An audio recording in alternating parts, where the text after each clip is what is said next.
add in the mic, make sure the sound is still balanced. Hi everyone. Glad you could make it. I'm really excited. Just for the record, even though I have already read Leviathans by Eoneth years ago, I've never actually held a physical copy in my hands.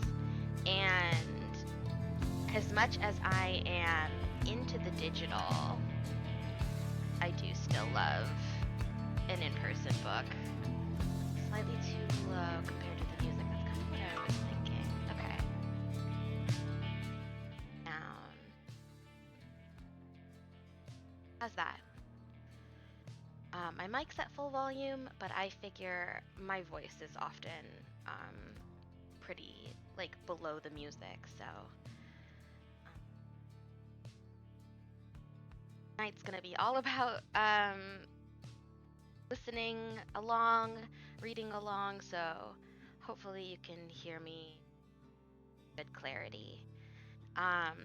This playlist, fun fact, is brought to you by none other than Eoneth himself, who created this when I asked him for some audio to accompany our journey into mystery here. Yeah, I currently own one of only 3 copies in existence. It is just a mock-up, kind of like a advanced reader copy or ARC edition. But even with that said, it's beautiful. The cover art was done by a very talented artist. I love how the colors came out. And of course, there's nothing like seeing, a really nice art print up close, and being able to like hold it in your hands, touch it, manipulate it. But you're gonna see that in just a few moments because I actually have the hand cam set up so that you all can potentially follow along with me in the text as I read aloud, if that's more your speed. But I'm really looking forward to it. For anybody who doesn't know, this month is June, which is Pride Month. And basically, it was just a really interesting coincidence that Eoneth decided to order up these beautiful print editions, and there just also happens to be a very sincere, in my opinion, very dynamic sapphic romance in this book. It definitely is not what I would call like the main focus. I'm not even sure I would go so far as to call it a romantasy, which is like a term I'm seeing cropping up a lot thanks to the popularity of like Sarah J. Maas, for example, and her Throne of Glass series and her Court of Thorns and Roses, which I'm kind of over. Like, I would like to move on now, if it would be okay with every publisher in the world. But no, we're not done. This is the Twilight phenomenon all over again, right? But that being said, while the romance is absolutely not the focus, I definitely think it's important. I think it's important for there to be genre pieces like this where romance and relationships and romantic relationships are not the focus and queer people still exist and are queer. In the early 2000s, I used to hear this really bad faith criticism all the time, that basically would accuse authors and writers of like inserting queer characters or diverse characters, um, and say, well, it wasn't relevant to the plot. That like they just as if that it somehow doesn't apply the other way around, right? Like, um, and so there are definitely like examples of it being done well, examples of it being done not so well, sometimes by the same piece of fiction. Star Trek, we're looking at you. Um, but you're gonna just have to kind of take my word on it and see for yourself as we get further into the story, um, and kind of grasp what I mean. Um, but just a really good intersection of things, right? Like the physical copy and the start of Pride Month. I was like, perfect, actually, serendipitous. I have the camera set up from when I was doing the book cleaning streams, so that's ready to go. Truly an exciting time.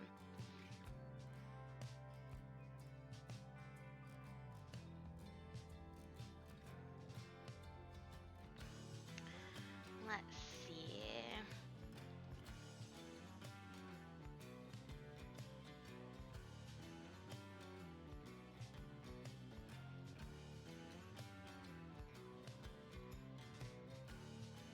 And I mean, I definitely do appreciate that certain stories like uh, something like Red, White, and Royal Blue, and a couple other things, um, you know, graphic novels and fiction got kind of spread around, and I'm glad to see it. Um, I just think that there's still and maybe I'm biased here, but I think that they have a harder. Some publishers have a harder challenge when it comes to incorporating diversity into genre fiction, because genre fiction has such like an opinionated audience, let's just say, um, that it's hard to get some publishers to take what they consider to be a risk, putting something that's not gonna just have what they consider to be like mass market appeal. Um, and unfortunately, um, that's why I think we've seen this like homogenization of fantasy fiction. It all seems to kind of be circling around one or two aesthetics and concepts. Um, but hopefully we're moving away from that now. I know that there is a really strong initiative amongst, I think it's the author of the what is it, the Poseidon Child, Percy Jackson, that's it. I believe it's the author of the Percy Jackson series who is like spearheading this initiative to recruit young, diverse, uh, you know, fantasy fiction authors for the young adult genre and feature other cultures and mythologies and perspectives than just the typical ones we tend to see here in the West over and over and over again. Um, but that's a relatively recent thing. Um, and unfortunately, sadly, I know even as recently as like a couple years ago, there was some pretty blatant censorship at a prestigious like award for fantasy authors, and I'm not going to go into the specifics of the tea, but the gist of it is this author who had written a queer poly uh, enemies, rivals to lovers, giant fighting robot. Like, basically, if Darling in the Franxx had not jumped the shark and turned bad real suddenly and had stayed good, and then also been queer and poly, like, that this would be the realm we're talking. So basically just, like, as awesome as possible. And that would be the Iron Widow series for anybody interested. I can post a link in the Discord later. But yeah, no, she got pretty blatant confirmation that they had deliberately disqualified her book from the like final rounds of consideration due to the content. And even more recently than that, there was a young author, romance author, whatever, trying to make the rounds on social media, drum up hype, drum up an audience, and unfortunately, she also went around review bombing some of her competing authors, especially authors of color, and that is just not acceptable. Like, it's one thing to like try to hype yourself up, to try and drum up your own audience, but it's a totally different ball game to try and sabotage someone else. Like, stay in your lane. We're not crabs in a bucket. There is an audience out there for everyone. I really believe that. You know, um, everybody who has a story in their heart that they feel like is worth telling, um, there is someone out there in space or time or distantly in the future um, who needs to hear that story. And for me, like, that is the greatest satisfaction I can possibly have as a writer, is knowing that. And sure, the accolades and the hype, all of the trappings are really nice, and I can definitely see why, like, she would want to build up an audience, but really it's not worth it to go mess with somebody else. And so this month, I mean every month, I want to encourage people to read diverse and read banned and read controversial books. But this month, especially since it's Pride Month, I would like to encourage everybody to pick up a book, you know, that maybe is by a queer author, features queer characters, or even could be like a nonfiction. There's plenty of memoirs and funny anecdotes, and there's even like like a handyman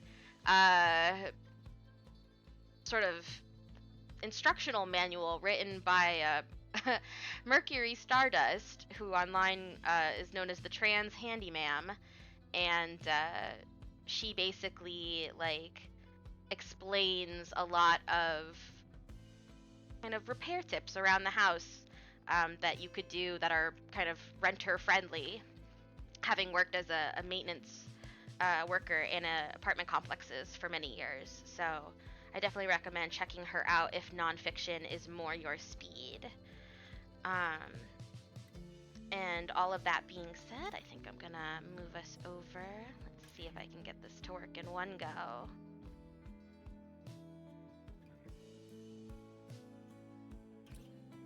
Aha! Okay. So I've done my best here to set this up. Ooh, there is my desk. There is a link to Eoneth's Amazon page where you can download Leviathans as an ebook, or if you have Kindle Unlimited, you can check it out for free as part of that subscription, and keep it for as long as you want. I think it's worth the download. But again, I like physical copies of things, so maybe that's just me. But in addition to Amazon, Eoneth can also be found on his Twitch page, where he streams various video games, maybe some miniature painting in the future, we'll see. He also has a website where he is hard at work, not just on Leviathans, but on multiple other projects. So if you like what you hear here today, you should absolutely follow up and poke and prod at this strange man's strange imagination. That being said, speaking of poking and prodding, if you just cannot get enough Eoneth content, there, Leviathan, Sector 4, the graphic novels, the short stories, feel free to poke and prod him. Go right over to his Discord, message every day if you'd like. Tell him you demand justice in the form of finding out what happens. Because even though I read Leviathans years ago, Leviathans 2, where are you at? Exactly. So, like I said, feel free to follow the link on his Twitch channel, go on over to his Discord and join up. It's mostly just us and a bunch of other nerds sharing cat pictures. So if that sounds like your speed, you'll have a good time. And of course you'll get updates about when we go live and stuff. That's about it. I'm not sure if this is gonna be... Yeah, okay, so this is gonna be upside down. I think what we need to do, and I'm gonna try to do this without... Okay, hang on. Okay. Dot. You see nothing.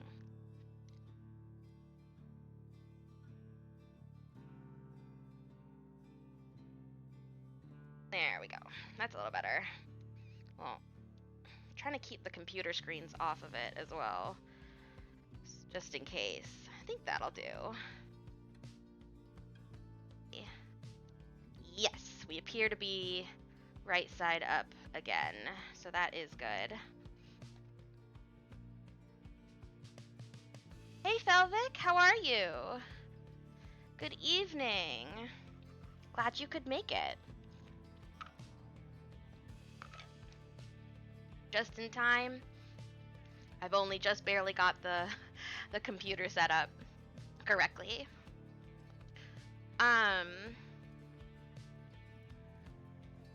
So I think I'm going to try to start out doing some character voices.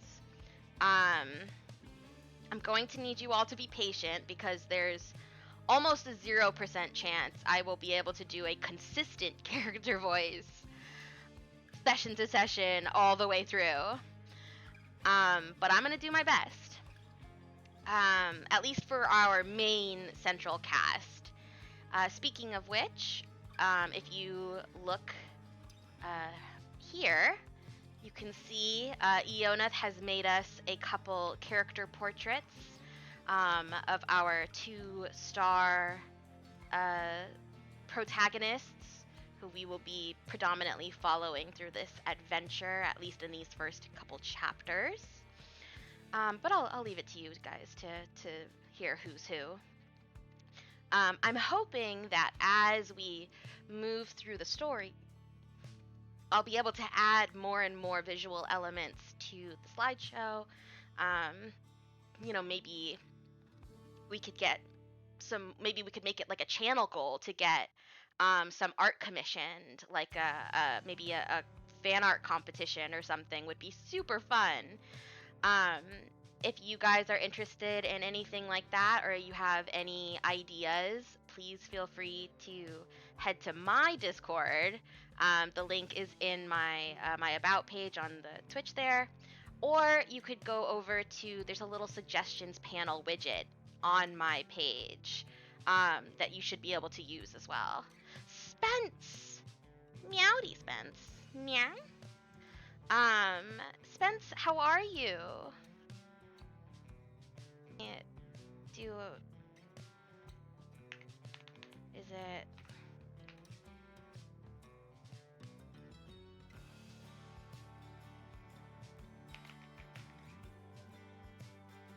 Everybody, I don't know if there's anyone in here who doesn't know Spence CPA is a streamer as well. He streams Genshin sometimes. He does a lot of streams with Campfire, who are really just a bunch of very welcoming, warm individuals, pun intended. And if you just want a really positive, fun, you know, relaxing stream to hang out in, Spence is your guy. Good to hear that, Spence. I'm doing well. I was really happy that I had more energy than I kind of thought I was going to. So I'm actually feeling up for streaming for once, which is really nice. Speaking of Genshin, I got Chlorand. Yay! Oh my god! I love her. Like, I don't know what to say. I knew I was going to like her when I first saw her, and then when they released her character demo, she's so fun. She's so fast. I mean, not that I'm not still enjoying Arlecchino a lot. Like, I really do like her. You know, high risk, high reward playstyle is kind of thrilling. But I'm really excited for Chlorand, and I'm really excited for Sigewinne. I actually might be more excited for Sigewinne than Chlorand somehow. I don't know. You got C1 and her weapon. Nice. Her weapon looks so cool.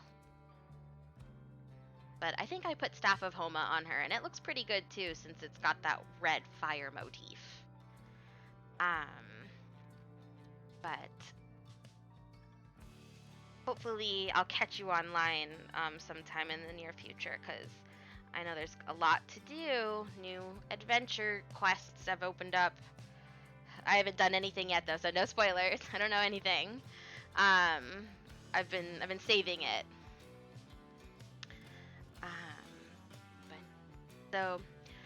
I think I will go ahead and read the the back cover description first, just for the ceremony of it all. Also, while I play a little bit with trying to get this oriented correctly. Okay, so right about here is where this needs to sit.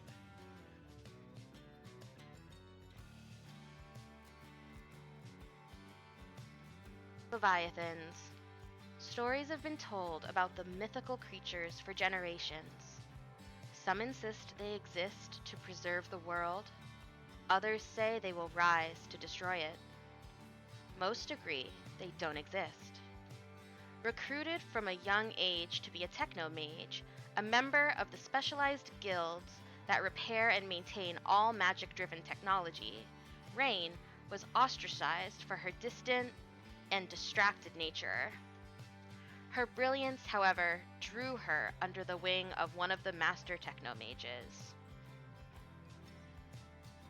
Years later, while working on one of the colossal towers that fed the city below with magic, Rain's eyes find one of the mythical Leviathans. Chased out of the city for her birth for reasons she doesn't understand, while carrying a mysterious gem given to her by the master she trusts, Rain and her best friend Lucy escape to the skies in an airship. That's right, folks. An airship. Where's Seer? Rain and Lucy seek to solve the riddles left in the wake of a creature that can't exist.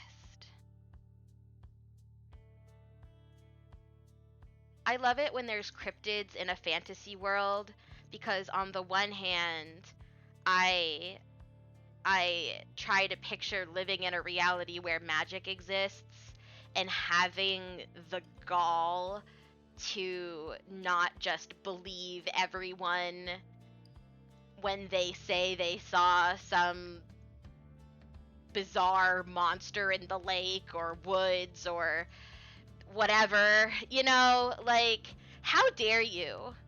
How dare you? We live in a society where you can shove an adult man into a pouch the size of your pocket. I mean, it might not be healthy for him, but like, you're telling me that we live in a world where pocket dimensions exist, and you're hassling me over the trivialities of whether or not Bigfoot is real? Like, are you kidding me right now? Um, so I do kind of find it funny whenever there's like a magical setting or a magical fantasy setting. And in universe, there's like a cryptid, or a rumor or a legend that like nobody puts stock into or nobody believes, um, even though like it permeates the culture. And I tell myself that like that is despite the fact that, even in our modern society, we have technology almost on par with magic, like, right? I mean, I'm literally talking to you guys from a remote location. This is basically a sending spell in a tiny metal and plastic box. And yet we have cryptids still, right? Like, we have areas of the planet that we haven't fully explored, and we have things like oarfish coming up out of the ocean every couple hundred years and making us go, huh, I guess we really don't know everything about everything. So, that and reminding myself about them reopening the beach in Jaws is just something I have to keep in mind as both somebody who exists in this reality and who writes fiction, because reality, whoever's putting in the plot points for reality is getting away with way more bizarre shit than any of us could ever get away with, right? Like, Eoneth and I would put something like that in the plot of a story, and we'd get criticized for being too bizarre and contrived. And it's like, no, fam, sometimes it really do be like that. Sometimes it really do be like that. And speaking of that, we're about to hear about one such case. So, without further ado, let's begin. Um, since this is just a proof, of concept, basically a test print, as it were. There's no like fancy dedication, but we can all take a moment just to appreciate this beautiful cover, right? Like, absolutely. I know it's not this isn't the true color of it, right? I have my teal lights on because of course I do. But it's beautiful. Eoneth, who is the artist? I believe is this the one that you know personally who did this? Feel free to give her a shout out. If she has like a social or something you wanna give her a bump. Okay, let's get this. I'm gonna try to angle it a little bit closer. I don't know if it'll focus properly, but we can try.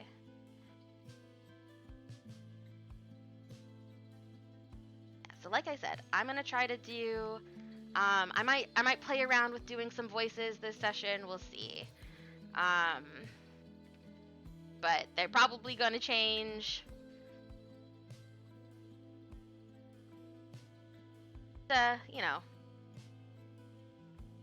Maybe imagine that they have a head cold or something. Chapter 0. Hanging from one of the city's floating towers, she looked out towards the swirling mass of a sandstorm. The spirals of the storm's geometry were blurred by the distance, the billowing mass lit up here and there by gigantic arcs of lightning. She paused in her work for a moment, her gloved hand binding the ropes that held her safely in the air. The ropes thrummed with the movement of the machinery within the tower, and the vertical stone face she rested her feet on hummed along with them. She sighed and wiped the thick layer of grime off her face as she leaned back into her harness, patting some of the sand off of herself.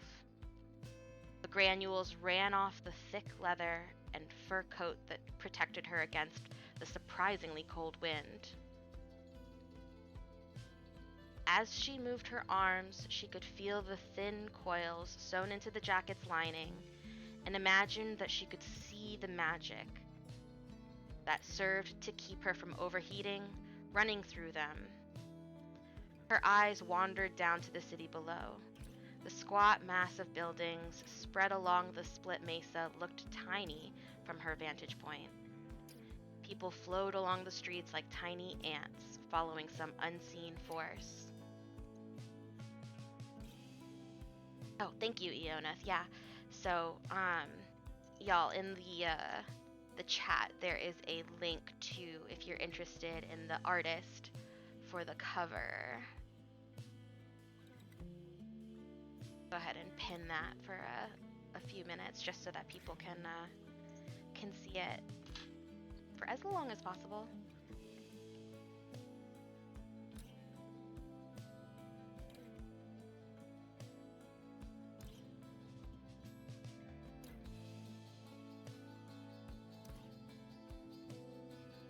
Still kind of figuring out how the best way to hold the book. Camera, I think I'm going to have to bend the cover back. Not ideal, but nothing a press won't fix. The wind bit into the skin of her face and blew a long stray lock of raven black hair away from her head. Specks of sand ricocheting off her goggles. She muttered her annoyance and redid her ponytail as the wind hit a lull. While briefly considering the option of cutting her hair short, she rested her hands on one of the metallic conduits that sneaked up the tower. She could feel the deep chill of the raw magic through the insulated tubing. Thankfully, it was always dry in the desert. Otherwise, they would need to clear the ice off frequently.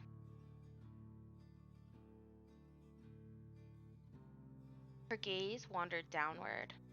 One of the best things about being this far up was the view. The sand-swept stone and wood, making up the homes and businesses surrounding the open marketplaces, nearly lost in the mass of bodies. She followed the streets with her eyes.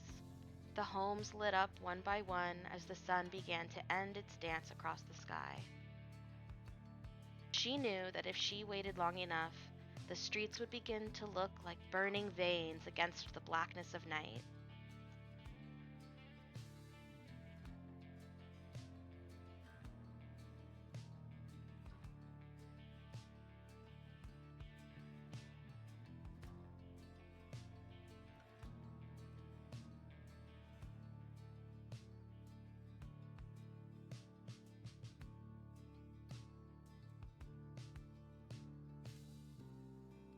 Yeah, that's better.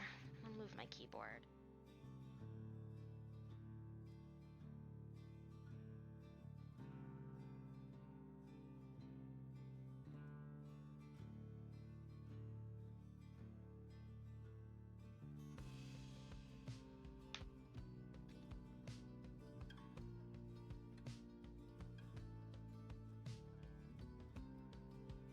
She looked at the city.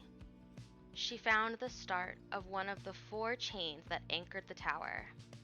It looked small, but she knew that if she followed the links to where they connected to one of the tower's sides, roughly in the middle, they would be larger than she was across. Her focus shifted upwards, towards the sky. Clouds spiraled into the top of the storm, the wall of sand advancing across the dunes. Again, she could see lightning dancing within it. It was an awesome display. The brilliantly colored and tightly grouped Alsamari, the skyfish, that normally filled the air and were as varied as their oceanic namesake were nowhere to be seen. Bright purples and oranges bled out of the horizon into deep blue. She could see airships painted by the colors of the setting sun. Some of the vessels were sleek and angular, like the ships that sailed the seas, meant for slicing through the air. Usually their crews hunted the Alsamari. Others were rounder at the edges and made for carrying larger loads of cargo. Usually salt and a myriad of different kinds of stone. The only two features the airships all truly shared were the balloon that floated above each one, keeping them aloft against the inexhaustible forces that pulled them downwards, and the great blades of the propellers which served to drive them onwards.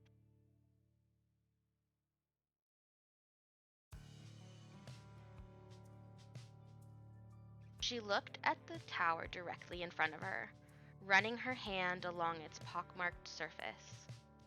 The stone and metal stained and battered by the desert, holding within the main charge of the city's Technomage Guild. Energy generators that ran off of wind, converting even the awesome power of the building sandstorm into magic that could be used by the people below. She suddenly realized that she hadn't been doing anything for the past few minutes. One deep breath and a gulp of water later, she was back to work. Her place in the guild depended on her ability to figure out what was wrong with the tower, one of 5 that provided power for the city. It was proving to be much more difficult than she had imagined. Her stomach rumbled. She'd been hanging here, hundreds of feet above the sprawling city for hours. The approaching storm only made things worse.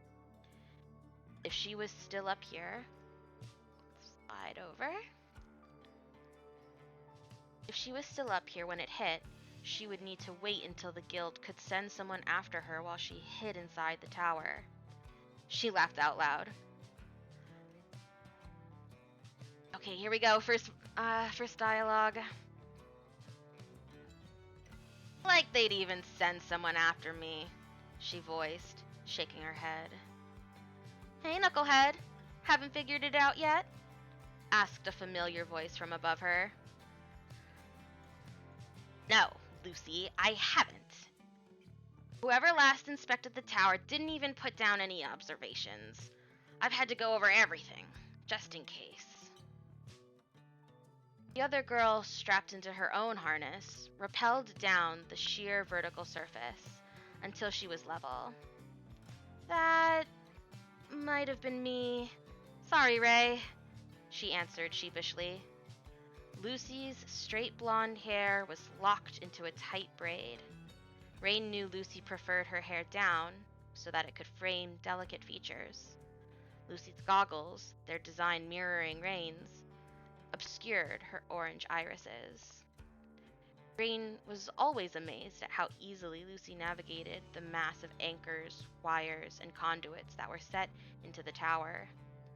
Lucy was tall and lithe, seemingly incapable of the strength she had to possess to move with such natural confidence. Rain sighed, a slight smile on her face. I know. Do you have any idea what this could be? The geezer sent me out here without even telling me what was wrong. Took me an hour to find out, she said, tapping 2 fingers against her forehead as she thought. At first, I thought it might have been the conduits, but they're within regulation, and the sphere itself was tested 2 days ago. It's fine, too, she continued, seeing the runic capacitor, commonly called the sphere, in her mind's eye. At first glance, it would appear like a ball of intricately carved metal. Straight lines and curves all over its surface, rotating smoothly. If you looked more closely, you would find large holes set into the metal, and could see into it and to the other layers underneath, seemingly identical but for their size. If the holes in each layer lined up, as they often did, you would see the wreathing mass of ethereal magic in the center. It was an amazing sight. She realized that it might cause confusion to call it a sphere when there was another component that was traditionally called the conversion sphere. People tended to call that the converter. Instead. The converter instead. Rain shook her head as she realized her friend was staring at her, waiting. Lucy smiled. Always lost in the clouds, huh? She chided lightly, and Rain shrugged before looking towards the storm. Literally, if we don't get this done soon, she responded. Lucy frowned as she looked at the mass of metal conduits obscuring the sand-colored stone in front of her. There was wear on some of the gears on the lower face, but I submitted a request for those to be replaced. Have you taken a look down there yet? No. I was hoping to avoid it. We both know it's dangerous to check, Rain commented. Nothing for it now, though. It's the one place left. Let's get this going fast before the storm hits. It looks bad. They've been getting worse every month. The two girls descended, the thick ropes suspending them above the city creaking as they swayed from side to side. The leather harness pulled tight against her jacket and her thick brown pants as Rain came to a stop near the place where one of the massive chains she had seen earlier connected to the tower. She followed it with her eyes as it arced downwards and away. They anchored the structure to the city below. Thick cables ran along the chains, supplying the energy collected by the tower to those with enough money to pay for it. She looked out at the city, her harness groaning a complaint as she twisted against it.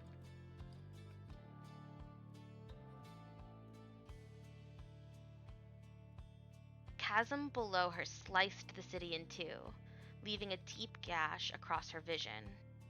She saw the other four towers, floating at their places above the city, wind rushing through the great blades set in their faces to power the arcane machinery inside. Rain could hear the dull whump, whump, whump of the ones above her when the wind permitted.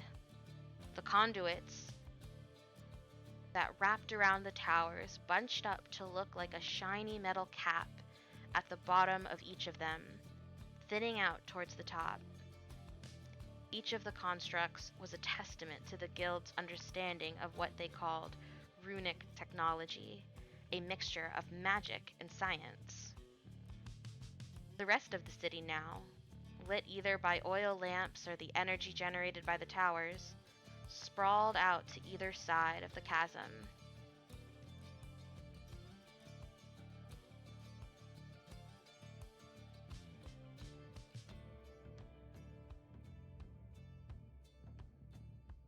I don't know about you guys, but hearing about the giant chains reminds me of the Giant's Forge in Elden Ring. DLC coming out soon. Eoneth is going to be streaming his new save file as he works his way up to getting access to the DLC. I think you have to have defeated Radon and one other boss before Moog, obviously, Lord of Blood. And then you get access to the DLC. So look forward to that. Very exciting, for all of your giant chain inspiration needs.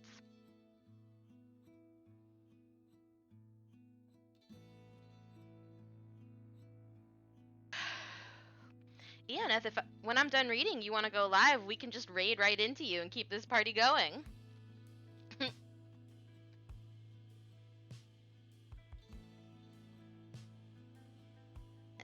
Right where we left off, the city sat, looking almost like it was hunched against the oncoming storm. From up here, She couldn't even see the dust and grime that covered most of the buildings. She knew that beneath the layer of accumulated filth, most of the city was built with pristine white stone, colored glass, and shining metal. The angular shapes of the buildings fit neatly into each other. Some square, some crosses, other large L shapes. Some had courtyards, some had a second story. They would have been beautiful once, but now the stones were gray, the glass was yellowed, and the metal was rusting. Shocks thrust themselves into the chasm, flying machines held up by gases that were lighter than air, with the help of magic tied to them. Rain imagined she could see the workers who even now had to have been climbing all over their hulls, securing them against the rushing wind by bringing them into warehouses. Earlier, she had seen a school of skyfish fly past, chased by a particularly adventurous airship and her crew. She turned her attention back to the tower above her. Lucy was already ahead. Rain unlimbered a set of hooks. She quickly found the lines that ran underneath the structure and attached her harness to them, unhooking herself from the line that ran down the side of the tower afterwards. She used her grapple to pull herself forward using anchors that were set into the tower's undersides. The two girls navigated the mass of tubing until it suddenly turned upwards into the structure, leaving the rest of the face bare. Rain caught up to Lucy, who was staring up at a set of revolving gears, or she would have been if they were there. "I told them that this would happen, and they didn't replace these. They never listened to me," Lucy groaned, a mixture of annoyance and worry on her face. Rain examined the empty space, the gears on one side spinning freely. It looked like this is what was causing the tower to not generate any power. They would need to climb back up to disable the tower from within and avoid unnecessary wear. Rain pat her shoulder. "Don't worry about it. They don't like me either. Well, maybe two of them do." She shook her head.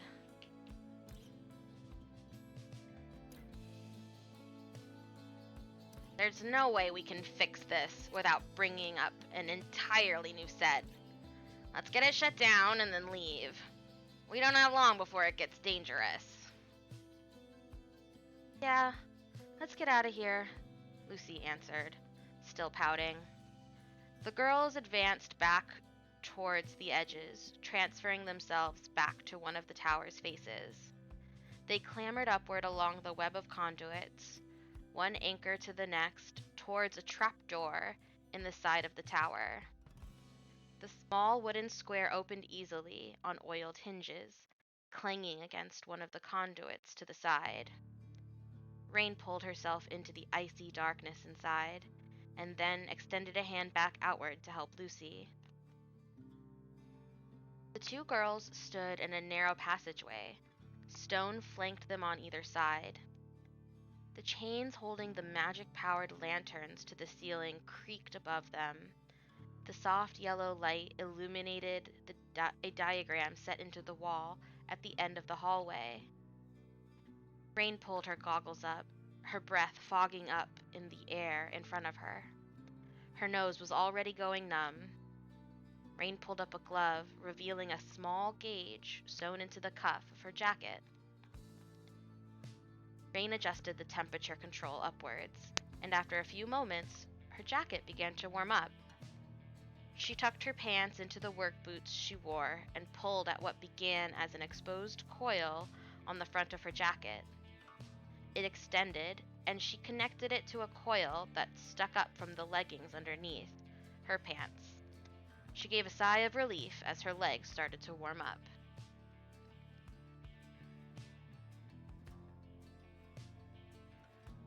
She followed her example, adjusting her temperature as well. She pulled her goggles off completely and hung them from a hook on her belt. I always hate coming in here. It's always too cold, she complained, the puff of ice crystals from her speech filling the air in front of her. Always eerie, too, Rain thought, the echoes of her footsteps competing with the deep thrum that permeated the tower.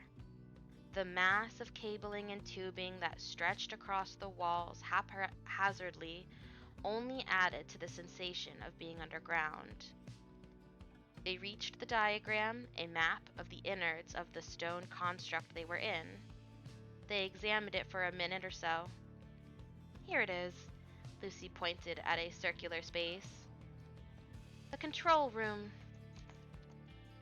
So, in case you guys haven't caught on yet, Lucy, I am trying to highlight or underline in pink, and Rain is blue. That is not only for clarity of myself reading, but for you guys following along if you're watching the page. I know it's kind of blurry and out of focus, but I hope that helps even a little bit.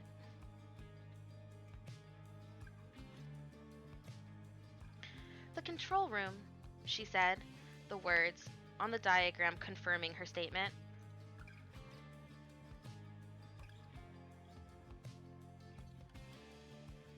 They moved quickly, wanting to be done as quickly as possible. It would only take a minute or two to reach the control room, and then another couple to shut down the tower. Stop, Rain said suddenly, holding out an arm. Something was wrong. She could feel it somewhere. One of the conduits had caught her eye. What? Lucy asked. Let's go. I want to get out of here, she groaned wearily, pausing. That conduit. It's gonna burst, Rain pointed. Lucy examined it from as close as she dared. It looks fine to me, Ray. Come on, she said, pushing past Rain. Lucy, no, wait! Rain warned as the conduit she was looking at bulged outwards as her friend passed in front of it. Rain dove on top of Lucy, hoping her coat would protect her. A hollow pop sounded, followed by an eruption of magic. The jet slammed into Rain's back, instantly freezing the outer layers of her jacket before the conduit sealed itself. She rolled back over off of Lucy. Listen next time, she chided, the ice now on her back cracking against the floor. She felt the cold through her coat as Lucy sat up, looking at Rain sheepishly. Sorry, I keep forgetting you're Miss In Tune with the Machinery, Lucy answered, and Rain aimed a half-hearted punch at her arm. She didn't like it when people said that. It made her feel like they were saying she was more machine than person. A few minutes later, after pulling the correct levers and retreating back to the entrance they had used, they listened to the dying thrum of the giant blades above them. Time to go, Lucy said, as she hooked herself back into the safety lines that ran outside and dropped outwards. Rain followed suit, and they headed towards one of the chains. They would need to go down one at a time, and while Lucy transferred herself to the rope that would let her descend, Rain searched the skies. She looked off at the clouds, or what she could see of them anyway. The light of day had died, and the sky was lit by constellations as well as by Eva, Shia, and Mia, the three moons. I hope I said that right. There's no pronunciation guide in the advanced reader copy. Oh, hydrate. Thank you. Thanks for the hydrate. Here we go.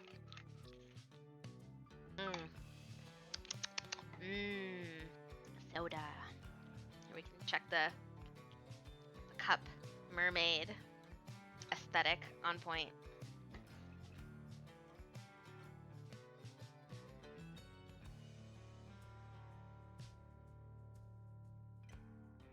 Alright. Apparently, apparently Eva, Shia, and Mia is good enough. So here, we're moving on. The three moons. She looked over towards the storm. It was much closer now, she realized. They would need to move fast. Rain looked back up at the clouds.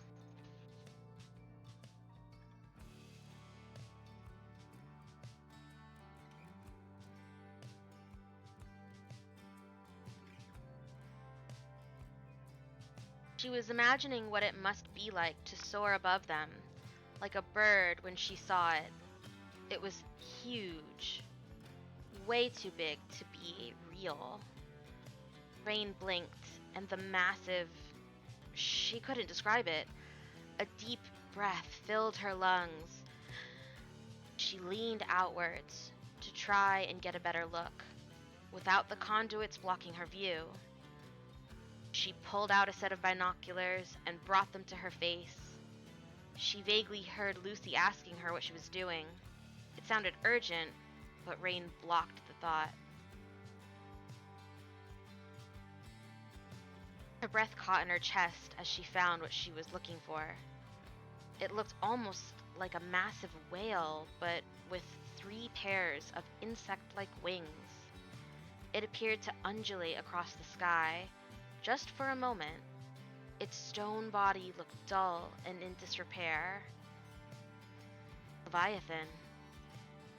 She didn't think they were real.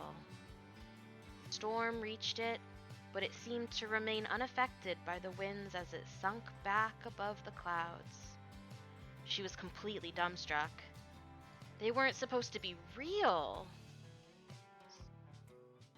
For children, he had said. Rain leaned forward, trying to get a better look. Her eyes locked onto where it had disappeared. Rain! No! Lucy's voice finally broke through her concentration. Rain had less than a second to realize she had leaned too far. Her words were lost in a scream as she flipped upside down, all but one of her hooks coming undone. She grabbed wildly, managing to grasp the rope that ran along the chain. Some of her tools spilled out of where they were stored. No, no, no! Rain breathed quickly, trying and failing to grab them as they spiraled into the chasm below. Give me your hand, Ray! Your hand! Lucy screamed, her arms extended. Rain reached for her, and a minute or so later, she was right side up again. Are you crazy? Lucy asked breathlessly. What? No, I saw something up in the clouds. What, Rain? What could you possibly have seen that made you almost fall to your death? I saw a Leviathan. Expression became touched with fear, and she shook her head. Get exiled for saying that, Ray. Or worse. You know that. Let's just get out of here. We need to tell the guild masters what's wrong with this tower. Ah, relatable, Ray. Honestly. I, too, fall to my death by being distracted by something shiny in the sky. If not for the fast reflexes of my more attentive friends, so, you know.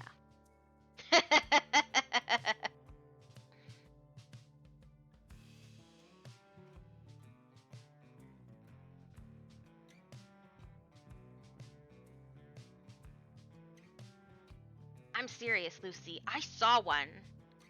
Right, Ray. And this is the last of the storms. Drop it, Lucy finished. Her tone made it clear the conversation was over. To say that you had seen a Leviathan was worse than blasphemous to the Exarch. The rest of the time they spent slowly moving down the chain was uneventful. Rain lamented her lost tools. Most of them were the guild's property. They would be taken out of her pay. The rest she had made herself. It would be a while before she had the money she needed to make them again. She tried to push the Leviathan out of her mind. A myth in the flesh. But that's all they were said to be myth. Anyone disagreeing with that view in her city was handled aggressively. She sighed, picking up the pace. She wanted to be over and done with her duties as quickly as possible. They walked through the city. The few people that still walked the streets did so in an almost furtive rush, with not so much as a glance in their direction. The wind was much hotter now that the two of them weren't suspended above the city. The storm was close now, and Rain's goggles were firmly affixed to her face, her hood up against the abrasive sensation of the granules that rode the gusts. Granules that rode the gusts. Not too much, but it's a little bit of alliteration there. I like it. Granules and gusts.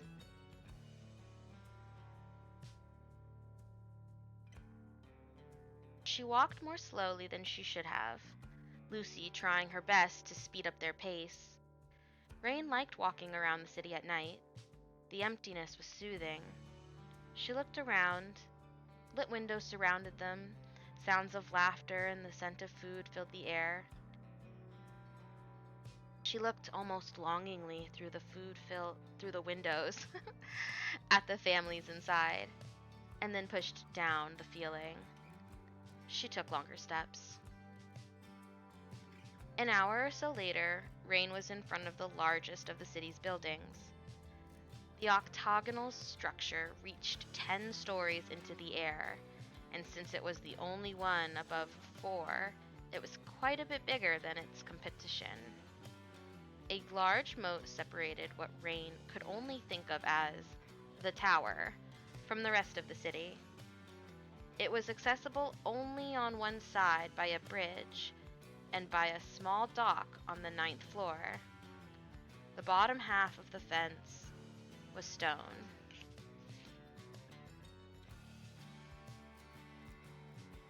And the top half seemed to be the only iron in the city that wasn't rusting.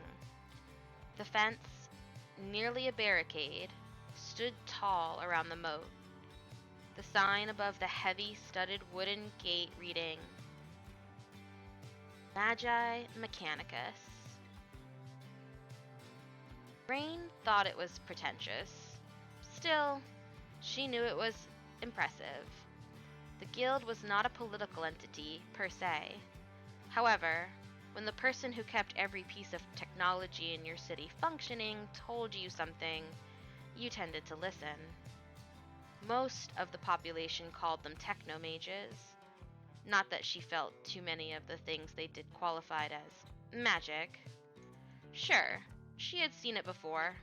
Older members of the guild conjuring fire out of thin air or channeling lightning. It was said that ages ago, before the Great Wars, master mages were capable of bringing forth massive thunderstorms, gigantic waves of water. Everything that she had seen other people do felt like cheap tricks by comparison. The only things she could say had truly taken her by surprise were the mechanical arms that the guildmasters used occasionally.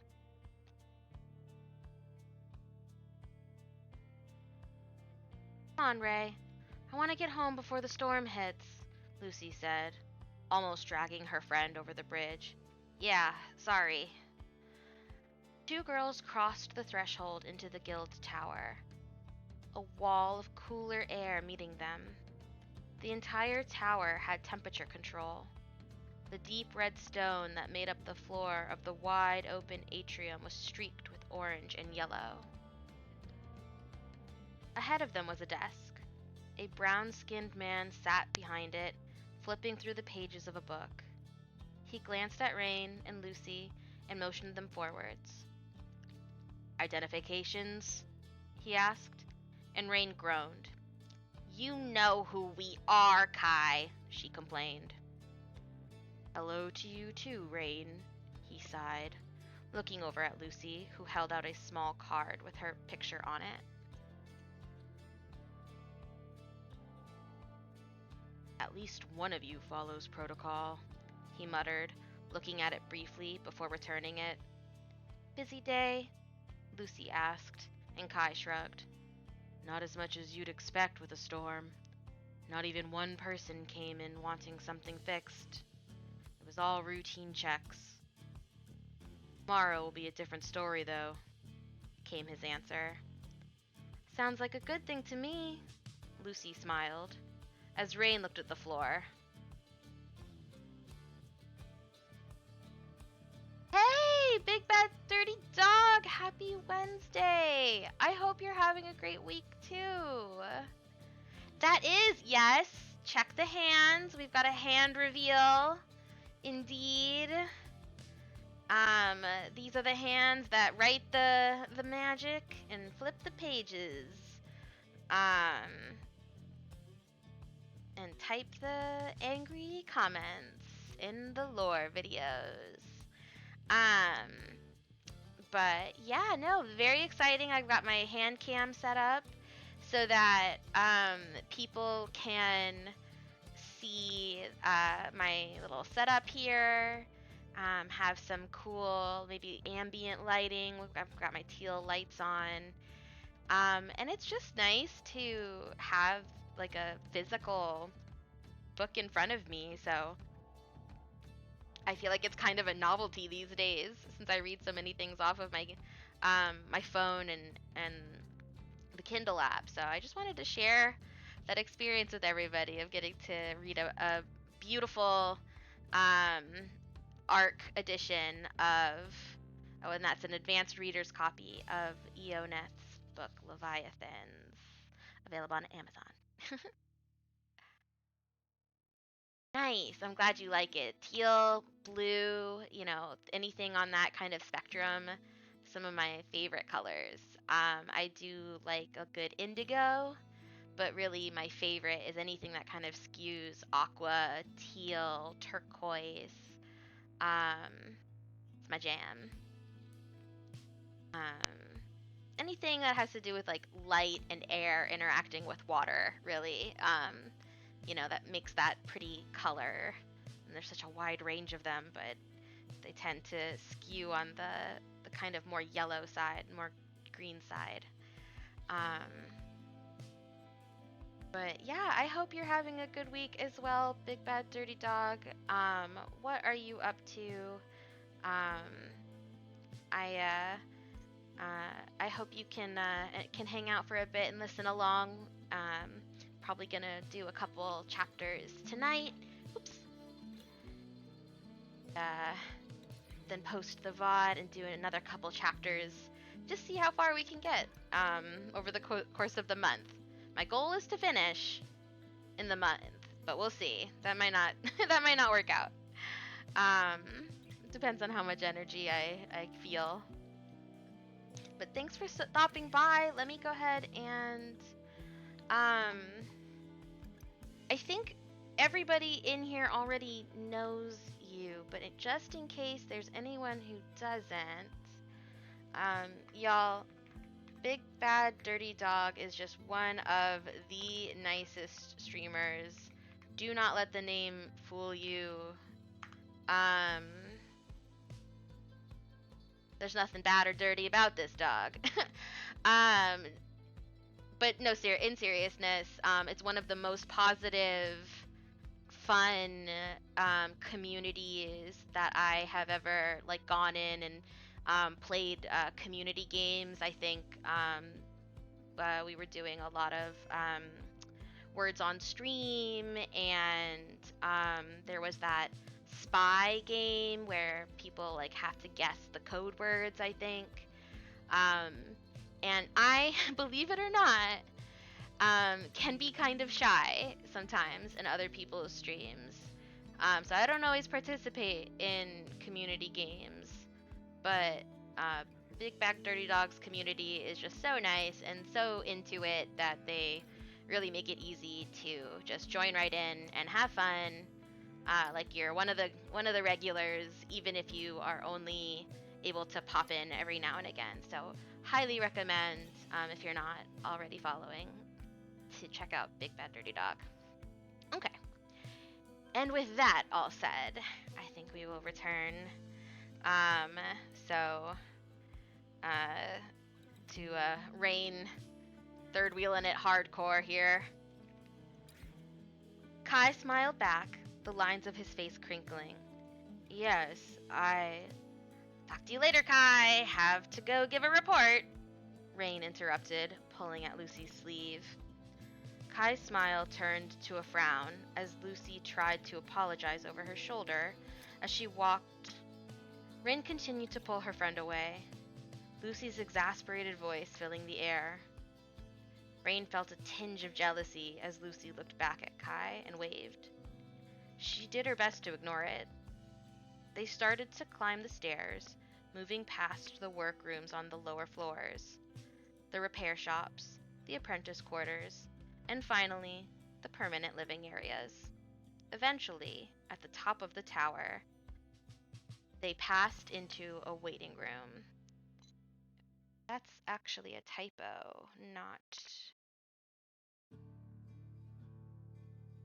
Here we go.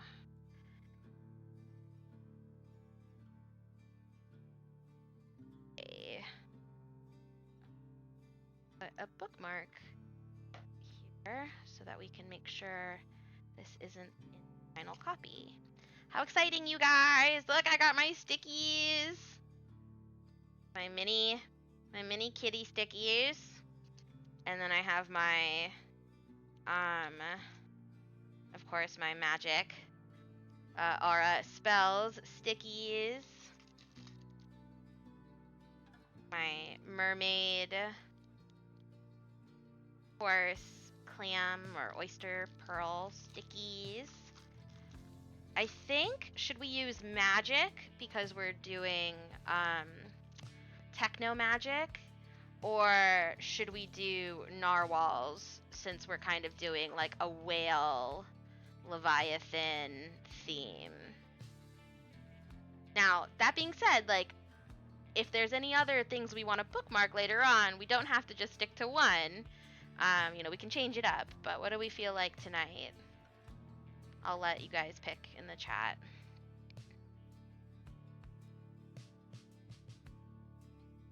Narwhals.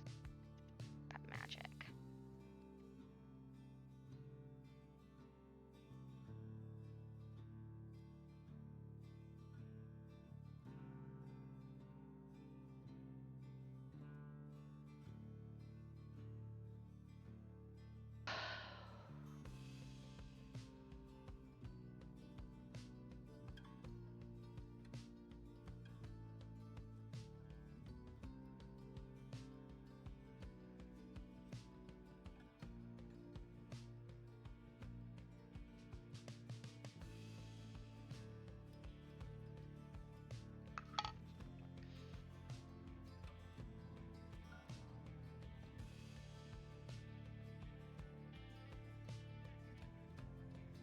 That's true. We do also have the kitties.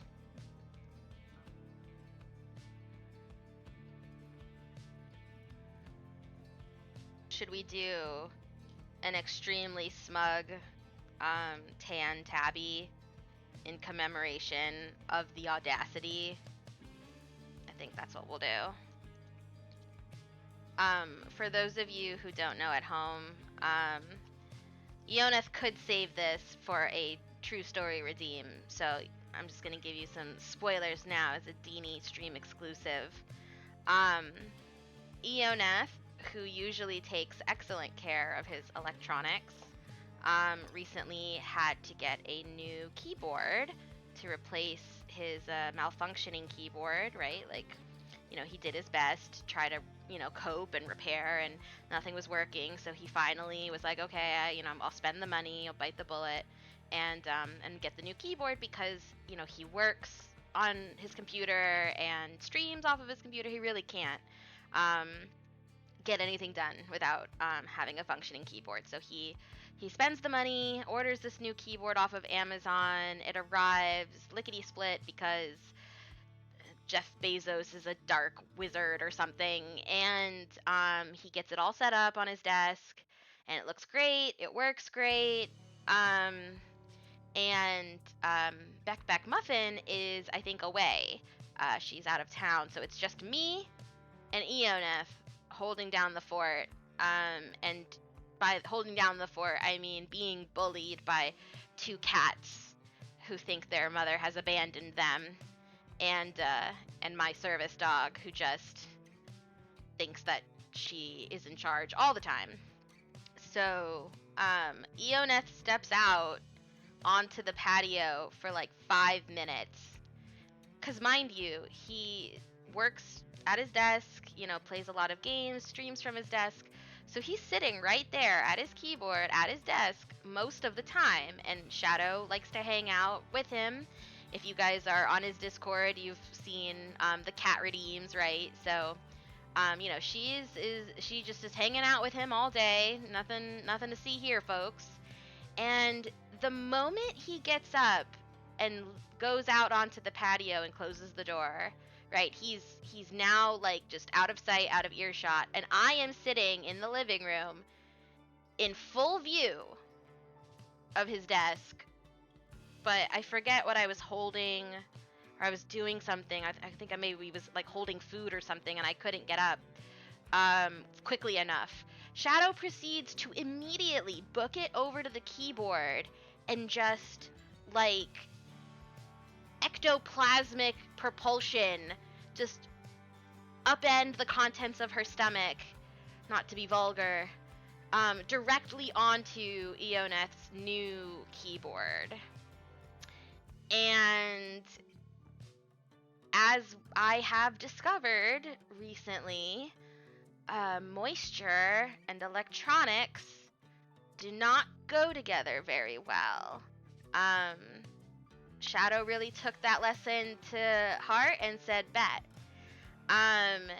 You made my mom abandon me. I am going to puke on everything you love. And so she straight up destroyed that keyboard. Like, there was nothing I could do. I yelled at her to stop or to run, try to scare her maybe to run onto the floor. But she did not care. She is not intimidated by me in the least, especially not as I was like encumbered and unable to get up quickly enough. And then it was over, and there's no point. What could I do at that point? What could anyone do at that point? So I just waited for Eoneth to come back in and broke the news to him. And Shadow just like proudly sauntering around the house, like, I made you a thing. Look what I can do. And so he does his best to clean it up and to save and salvage the keyboard. But it was too late. There was no going back. It was ruined. The moisture had gotten into the circuitry, and the electronics were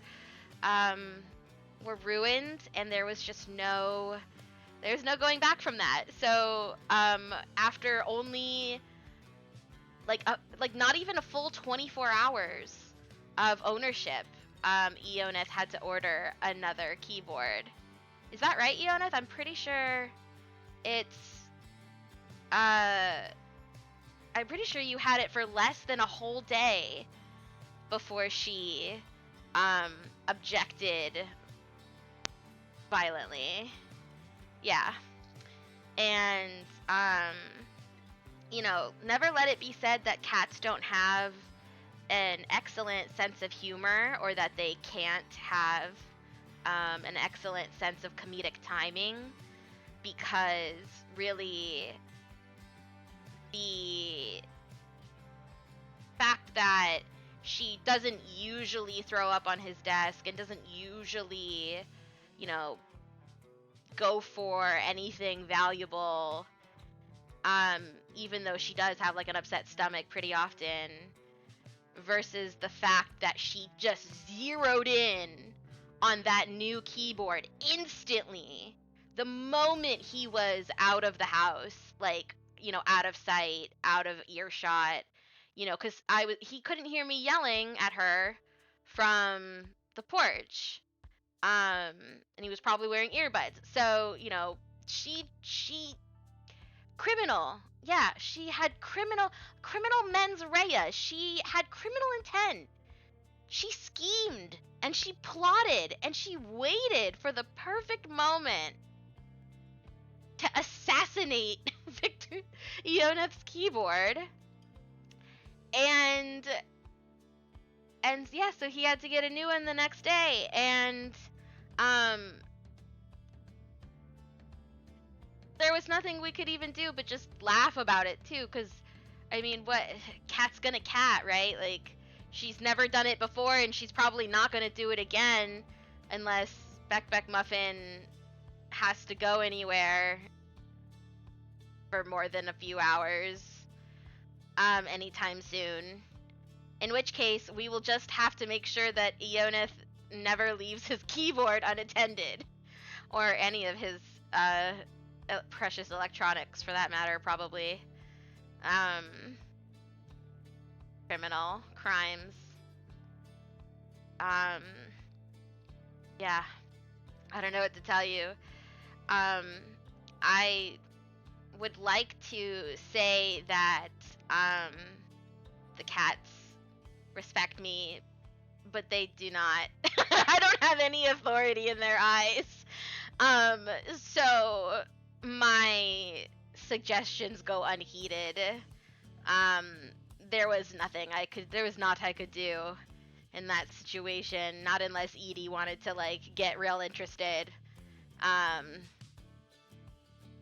All of a sudden, which is a whole other problem in and of itself. So, I'd rather her not be super interested in cat projectiles.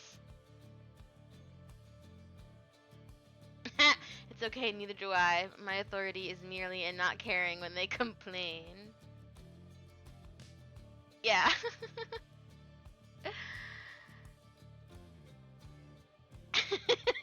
Bring the keyboard to bed, tuck it in, keep it safe at all times. Put it in, like, a briefcase and then, like, handcuff that briefcase to your wrist. Anyway, so in honor of the audacity, we have a beige tabby bookmark here to keep in mind a typo here on this page. So hopefully when we go back to make the final draft, catch all of these little things. That's the other benefit of doing a nice slow read along, right? We'll really get the chance to fine tooth comb, pick over the text, which I know can feel kind of uncomfortable for an author and a writer. So thank you so much, Eoneth. Proud of you for being here and letting us poke fun at you so that we can get all the good deets, that insider info before you get super famous and they turn Leviathans into a Netflix special.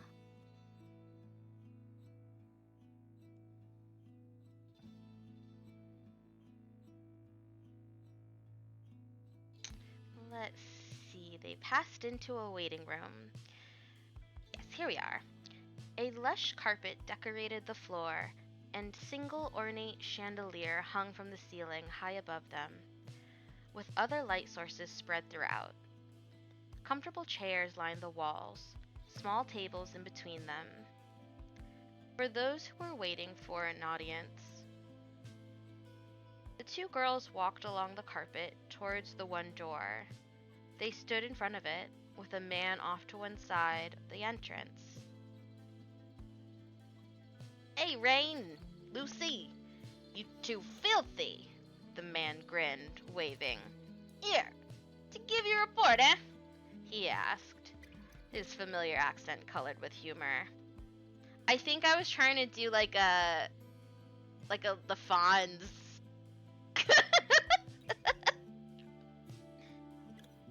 Yeah, they said they wanted it in person, so here we are. And I'll shower later, Oliver. Screw off.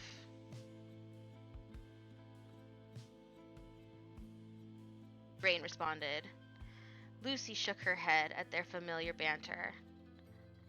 Oliver was one of the few people Rain had warmed up to somewhat. All right, I'll let the masters know you're here. The dark-skinned man chuckled, scratching at the stubble that was growing on his face. He opened the door and went inside. Rain looked over at Lucy. You know they're going to make us go back up there to fix it. Lucy shrugged. Not with this storm coming. We'd both die. Just make sure not to tell them you think you saw a Leviathan, or they'll need to report you. Could get the brand. Rain glared at her friend. I saw what I saw, Lucy. Lucy sighed as the door opened again to allow them in. Whatever you say, Ray. They walked inside slowly, reverently. Whatever Rain thought of the guildmasters, they were the reason she wasn't dead. And if she wanted to stay that way, she had to keep them content with her existence. Truly, the highest pinnacle. People being content with my existence.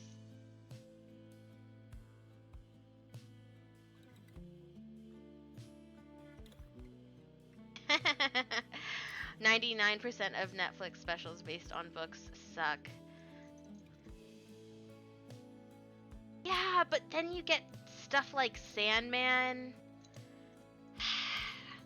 You know, there's just cool. There's little cool moments. Yeah, there's a 1%.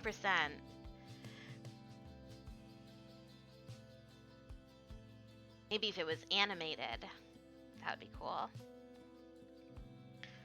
Oliver sat at a desk to the side of the room. He was the guild's scribe. He recorded every meeting with the masters as they happened. He pulled out an ornate fountain pen, a single black feather sprouting from it, tested it against the paper once or twice, and nodded to the 5 men sitting behind a large metal table, the guildmasters. They were all old. The youngest was in his mid-50s, the oldest in his late 60s. As had happened every time she was in this room, Rain found herself admiring its aesthetics. A thick circular rug sat in the center of the room. It was covered in geometric designs of all kinds, and in many different colors. She was entranced by the table. Its angles were so precise, its curves so beautiful. Carvings adorned it, ancient symbols of the technomages. Its dark wood seemed to shine with a soft, otherworldly glow in the light of the room. The men, who wouldn't have looked ordinary no matter where they sat, absolutely dominated the room.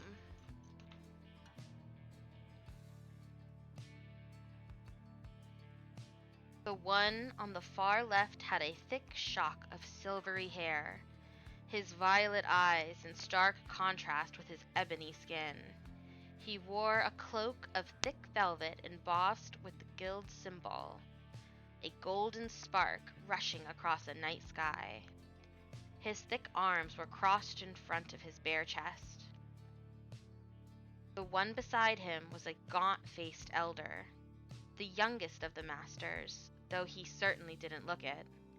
The man's high cheekbones and flighty eyes did nothing to betray his immense intellect. His dark eyes appeared to be sunken into his face, thanks to deep bags underneath them. The guild's symbol found itself as a patch on his right sleeve.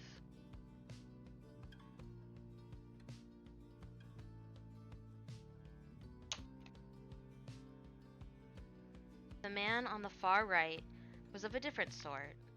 He seemed to have a permanent smile on his face, like someone who knew that no matter what happened, they would come out the victor. His brownish skin was dull in the light, never losing his smile as he smoothed out the symbol on each of his gloves. The man directly to his side seemed to not even be paying attention to the proceedings. He was muttering to himself, constantly scribbling, or was it drawing, in a small notebook in front of him. He glanced up for a moment, smiling at Rain, before going back to what he was doing. The man looked very frail, his clothes almost too big for him. Rain knew that he carried the guild symbol on the back of his buttoned shirt. The man in the center, however, commanded most of her attention. He seemed to emanate an aura of power and intimidation that overshadowed all the rest. He looked sternly at the two girls in front of him. The guild crest was tattooed over his heart. He was the guild leader in truth, and he sat at the head of the council. "The tower, girl," he asked, and Oliver scribbled. "The tower itself is operable. Conduits are within regulation, as is the conversion sphere. The runic capacitor has a minor wear, but is otherwise fine. The problem has been narrowed down to a missing set of gears on the underside of the tower. I was told that replacements were requested, but have yet to be provided, sir. We shut down the tower as a precaution against further damage," Rain answered, looking above the man's head. "I see. So the tower is currently non-functional?" asked the man, with a permanent smile. Oh, that was a different speaker. I thought it was the first one. Let's see, what should we give our smiling man's voice?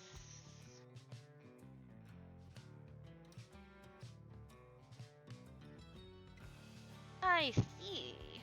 So the tower is currently non-functional."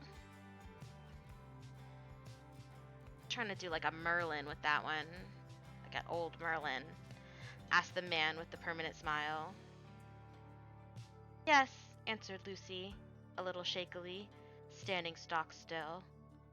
She was always nervous around the guildmasters. To be fair, most people were.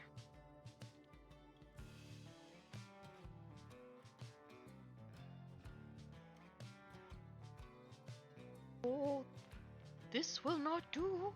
It must be repaired before the advent of the storm. The heavy winds involved will produce a large quantity of energy.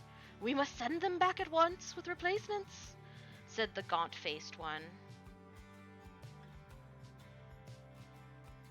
"Impossible. You would be sending them to their deaths. We all know that even talking to the streets during a sandstorm is inadvisable, much less attempting to climb one of the towers," said the one with violet eyes.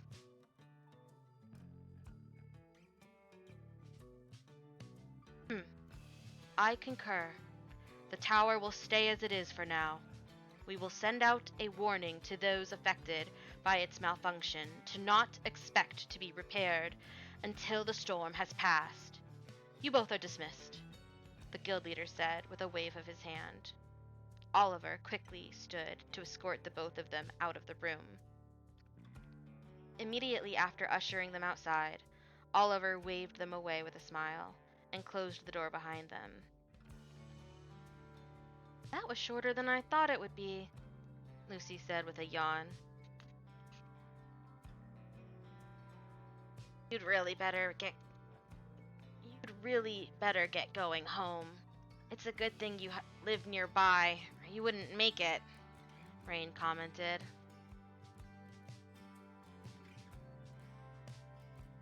"I'll leave as soon as you promise not to bring up the Leviathan to any one of the guild masters. Some of them might like you, but if anyone found out..." Rain smiled, looping her thumb through her tool belt and wiping some more of the soot off her face. Yeah.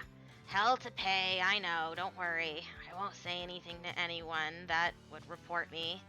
I'll submit a report too, so go ahead." Lucy looked back at her sadly. "You sure?"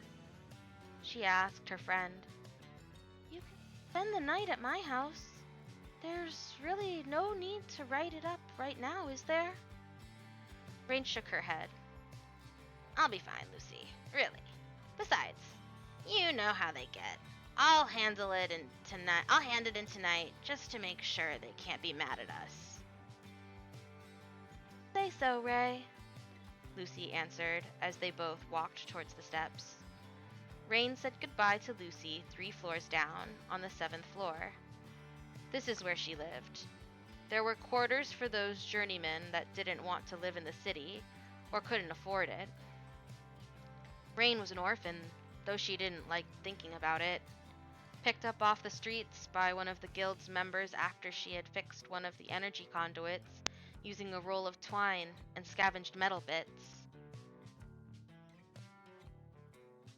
It was illegal for anyone not initiated into one of the technomage guilds to attempt to repair, or sometimes even touch, runic technology. The guilds could repair and, in some cases, even repurpose it, but the knowledge of how to create most of it was lost to time. And so the young orphan found herself imprisoned and questioned until 2 of the guild masters had managed to convince the others that she would be a boon to the guild.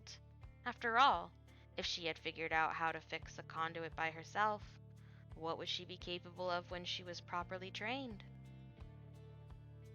As it turned out, the answer still eluded them.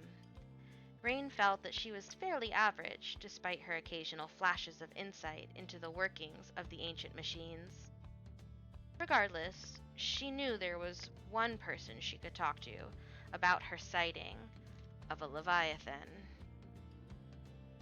But first, she thought, looking down at her filthy clothing, a shower.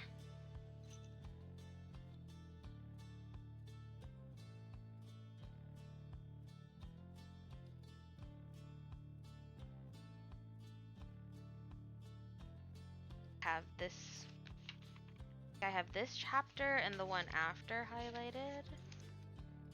That was all I really thought to do, but let's see, we're almost at 2 hours.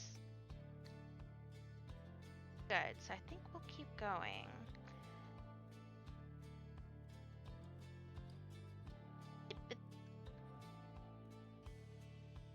Yeah.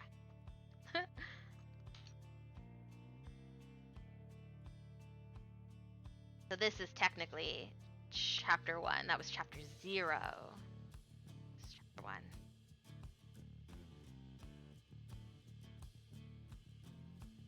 Kind of interesting to put the book's namesake's like sighting in chapter 0. Technically doesn't exist.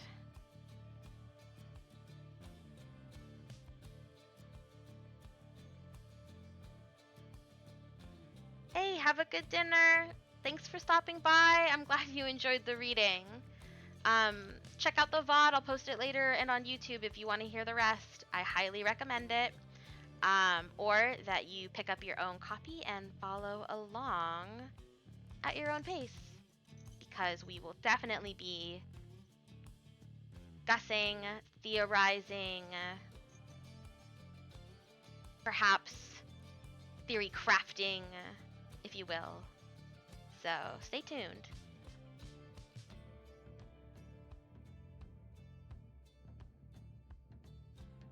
An hour and a half later, Rain stepped back into her room.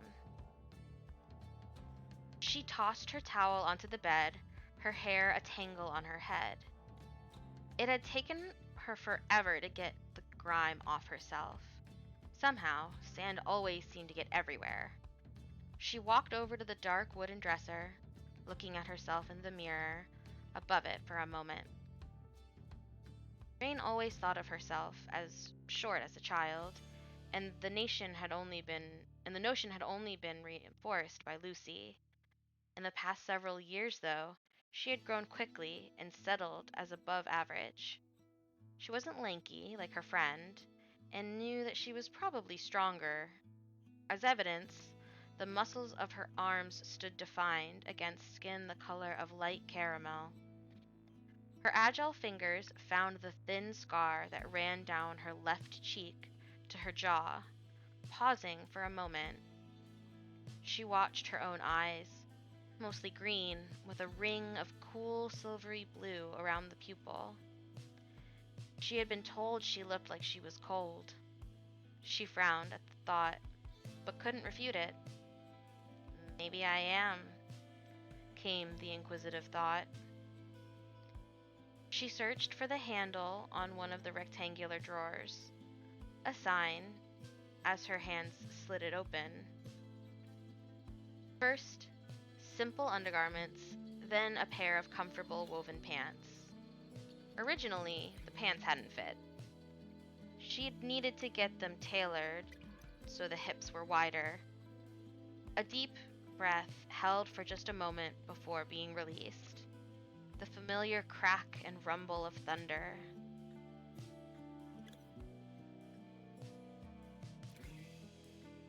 3 steps to the temperature gauge on her wall, quickly turning the temperature down. The machine on the floor in the corner of the room started to hum, the air cooling rapidly. Rain threw herself onto the bed. She stared at the ceiling. I think that's another typo. I think there should be lowercase. Oh, my pencil.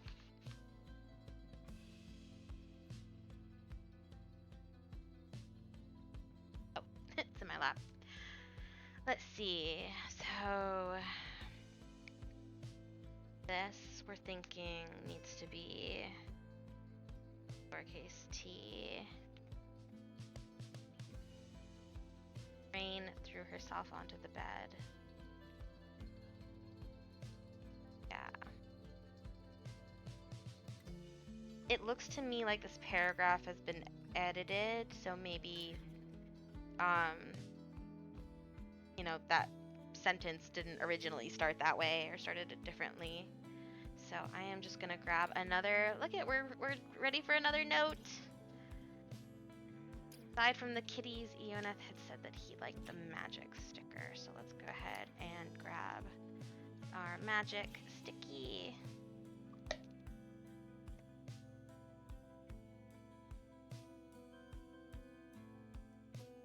And go ahead and put this here next to our cat audacity. Onward and upward, as they say. She hated this city. How dirty it was, how ugly it was, both in how it looked and how it seemed to be split into the poor and the very rich. She had heard of cities on the sides of mountains, held up by the runic technology their guilds maintained. She had heard of cities inside mountains, airflow regulated by a complex series of chambers carved around the city proper. She had heard of cities moving across the desert like giant beetles. She wanted to leave so badly. Another deep breath, eyes closed. Images of wondrous vistas seemed to float across the back of her eyelids.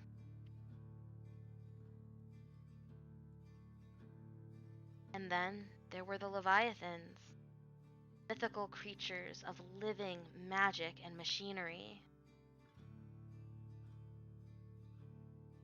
Advent of the end of the world, she whispered, or those that hold it together.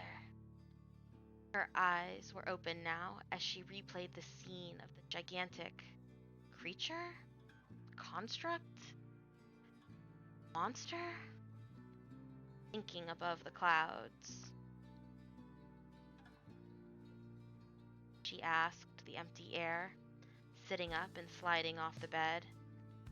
It was time to get on a shirt. If she spent as long as she wanted to thinking about whether what she saw was real or not, she'd never get anything done. As the fabric brushed her skin, she thought, if she was smart, she'd follow Lucy's advice. She knew exile was the same as an execution. It had taken her days to get over the haunted, despairing look of the first person she saw exiled. the way their entire body seemed to crumble. The sobs seemed to echo for weeks. The small sound of wood on wood hung in the air as she closed the drawer. No, I have to know. The voice of her curiosity told her. Her hair, still slightly wet, clung to her skin in places. She reached for the brush she kept in front of the mirror. Her hand stopped, going instead to the bracelet she had bought years beforehand. She picked it up and stared at it. The gold band was studded with glass beads of different colors. She had bought it with the small amount of money she had been paid by the guild after her first week. It brought a small smile to her lips. The smile quickly faded as she remembered what she had witnessed the next day. The screams of a heretic given the brand. She let out a trapped breath. It was the first and only time that she watched the process. A metal bar with the end shaped into a runic symbol heated until it shone like the sun, the rune being dipped into what looked like liquid flames, but she knew was a specially prepared metal. A look of fear turning into one of pain, the stink of burning flesh, the scream of a woman called a heretic, a moment of silence. Rain shuddered, nearly dropping the blanket. She carefully put it down and then stared at herself hard in the mirror. After the silence came renewed screams. The metal reacted to the magic in the city. The woman ran.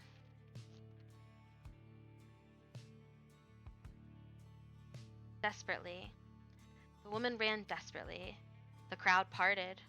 Rain didn't think anyone had ever seen her again. Anywhere she went with people, there would be magic. Anywhere she went with magic, there would be pain. Rain shook her head, clearing the images away. The brush was in her hand, and she drew it slowly through her hair, pulling it out. It lay mostly flat between her shoulder blades, but the curves that betrayed her curls were already showing. She had to talk to someone about what she had seen, and knew just who she wanted to approach. One of the people who had drawn her out of her life as an orphan.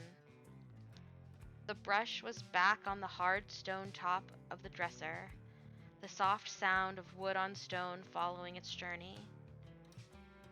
She walked across the open space in front of her bed, to the door that led back into the tower. She leaned down and picked up the slippers that were next to her boots. On they went, one at a time, with Rain nearly falling over as she tried to reach for the doorknob. Instead of using both hands, she grabbed her key from a small table near the door. The simple door opened smoothly, and she stepped outside, locking it behind her.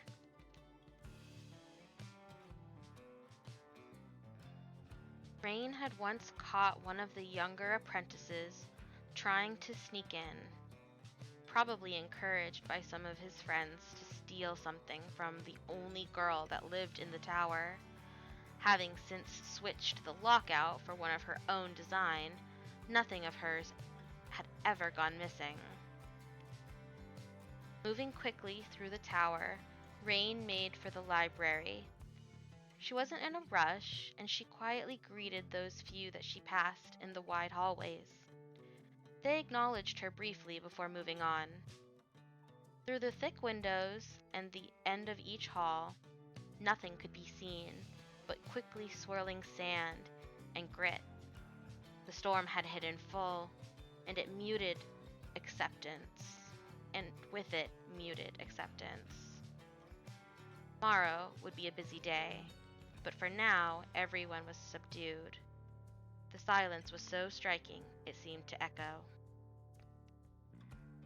Up a set of sandstone stairs, one step at a time, the light but quick clinking of the storm's contents on the pane of glass ahead of her loud in her ears. Finally, the entrance to the library. This is where she knew she would find who she wanted to see. Indeed, indeed. At least, she would if the guild masters had finished their meeting. She hoped they had. If not, she might be waiting for a long while, as they debated what to do about the storm. As Lucy had said, the storms had been getting stronger, more frequent, too. The rectangular iron plate bolted to this side of the door felt smooth under her hand as she pushed. The smell of books filled her nostrils. Bookshelves made of dark ochre wood lined the walls and were spread in rows throughout the room. She searched for who she was looking for, the soft slap of her slippers on the cold stone floor echoing softly. The tables and chairs in the center were devoid of people. The armchairs spread throughout, small counters near them, were empty as well. He's not here, she thought to herself. Oh well. She pulled out a book at random. Leviathans Myths of Old, huh? She said out loud, running her fingers along the embossed title. She stifled a laugh at the sight. Might as well do some reading, she said, she sat down at one of the long tables in the center of the room that was usually full of people. The padded chair was comfortable against her back as she opened the book. Leviathans. Those civilizations that came before believed in the gigantic creatures, said to have been built by the gods themselves. Legends say they resided everywhere from the center of volcanoes to the bottom of the ocean, said the first few lines. Of the clouds as well, Rain whispered as she settled in. She suddenly remembered she hadn't started writing the report she had to submit. She groaned. It would wait. This was more interesting.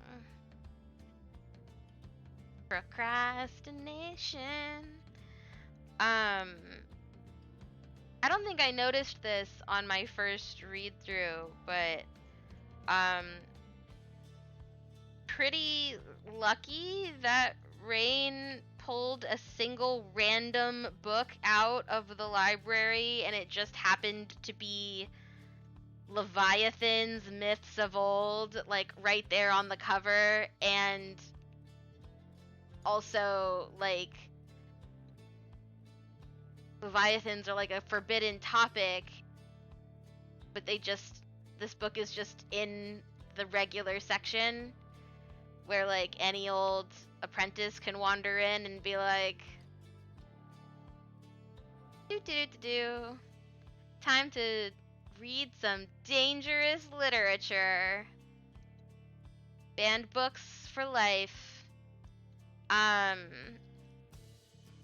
But listen, you know what? It do be that way sometimes. One of those things you gotta take on faith. The hand of fate. Or the machinations of a puppet master. We shall see. The creak of the door opening startled her out of focus. Rain looked first at the large grandfather clock against the central bookcase. An hour and a few minutes had passed. It was now firmly the middle of the night. She unfolded her legs from under her, the light aches reminding her that she should move more often while reading. Her hair fell across her face as she slowly turned her head towards the door. The frail man, still carrying his notebook, walked through the door. He hadn't seen her yet. He was muttering to himself, scribbling something in the margins. Rain cleared her throat. And the man looked up with a look of surprise that faded quickly into a fatherly smile.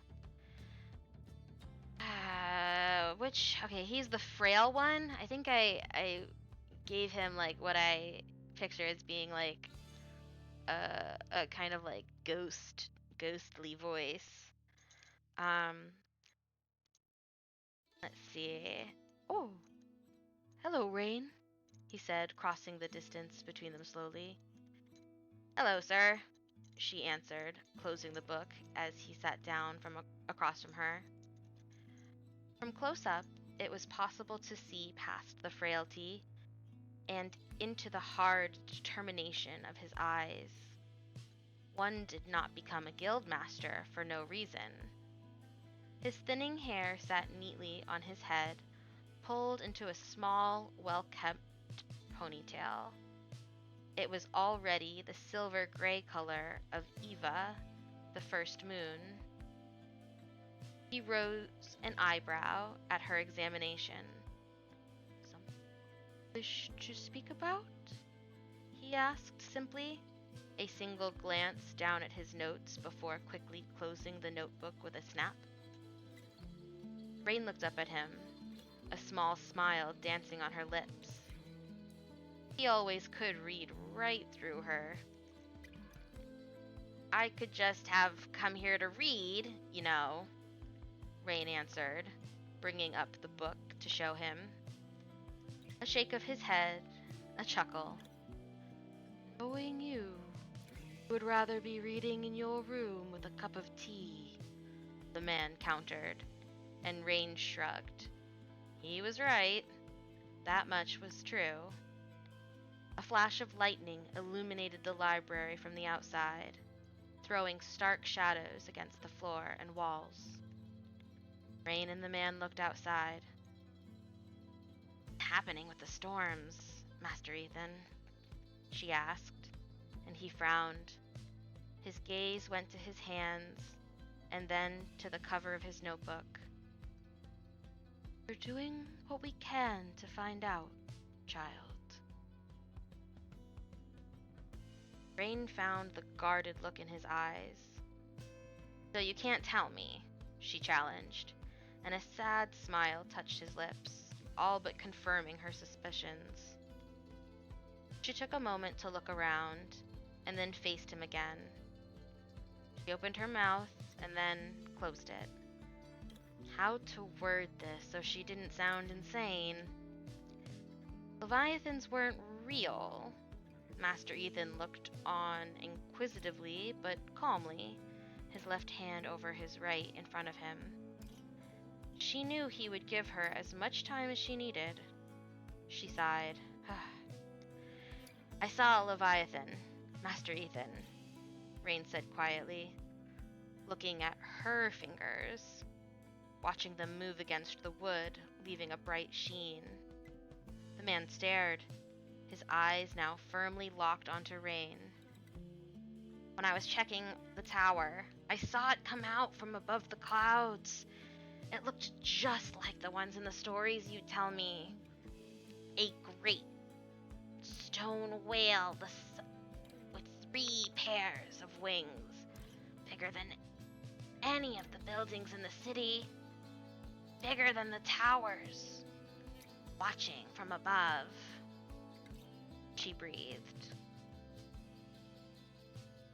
Remembering the images he had planted so long ago, she gestured meaninglessly with her hands, looking down at the cover of her book, or more accurately, straight through it. She could still see the creature, if you could call it that, etched into her mind. Master Ethan shuffled for a moment, scratching the slight stubble on his face. His expression was strange, strained, as if he'd heard something he didn't want to hear. Certain it was not merely the storm, Master Ethan asked as he adjusted his glasses. A soft snap as he opened his notebook again. Definitely, Rain asserted with a nod. Solid. Leviathan or not, what she saw was definitely not made of sand. I see, he answered, the pen in his left hand moving quickly across the page. It scratched against the surface.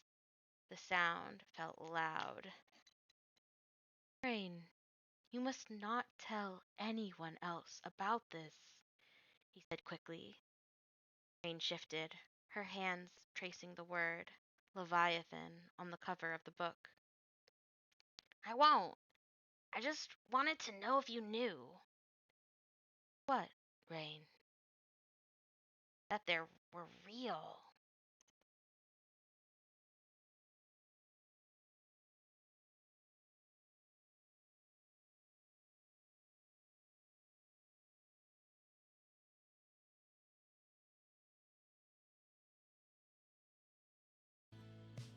Oh,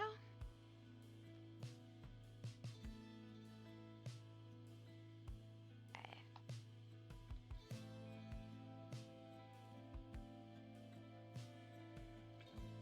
Master Ethan focused his eyes on Rain's face.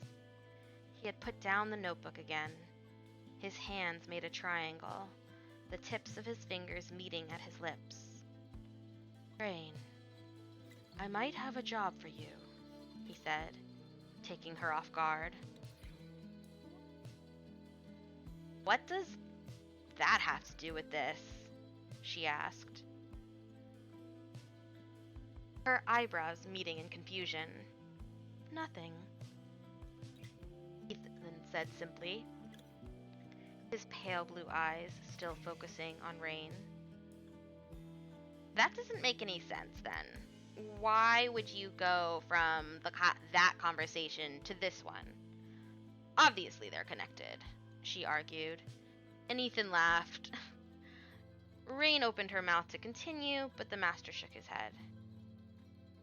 That's exactly why I had you in mind. You're smart. You connections others don't. You have a gift, Rain. Rain sighed. This conversation again. I have no idea how to bring on the episodes. I don't even know what they are, she complained, a slight whine in her voice. She had been told over and over, scolded over and over. It never helped. Whatever she had done as a child, she had never been able to do it again. Ethan nodded. I know. For now, I want you to look at this puzzle for me. One that I've never been able to solve myself, he said softly. There was hope lighting up his eyes. Rain raised her eyes to find Master Ethan holding out a small bronze sphere in her direction. Thin lines ran all over the metallic object, splitting it into a multitude of shapes and facets. She took it, lifting an eyebrow as she did. What? Rain asked slowly, not properly finishing the sentence as Master Ethan placed it in her hands. As I said, a puzzle I have never been able to solve. Take it. See what you make of it. Examining the sphere, she noticed it was slightly warm to the touch and seemed bright with an inner glow of some sort. Engravings covered the metal. They were in some sort of language that gave her the sense that she was holding something truly ancient. As she turned it around in her hands, the lines she had noticed before felt like they were deeply cut into the object. One of her fingers ran along one of the lines. That etched? Her words condensed around the sphere, or her world condensed around the sphere. No, not etched, she thought as she felt the minute movements of the facets. Her mouth fell slightly open as she concentrated. Interconnected subdivisions, all different. She rotated it slowly, feeling each piece shift ever so slightly under her fingers. Like continental plates. Her breathing nearly stopped. She felt as if she could see into the sphere, see how all of the parts connected to each other. She brushed against one of the shapes on its surface, pressing it inward and twisting it into a slot that had revealed itself. Pure elation flooded her. Her eyes went wide. She pulled at another piece and moved another two aside. The sphere changed continuously as she worked, morphing at her touch. It grew outwards and in, slowly, ever so slowly. It opened. Oh, gotta hydrate. Happy Pride! Hydrate or die straight!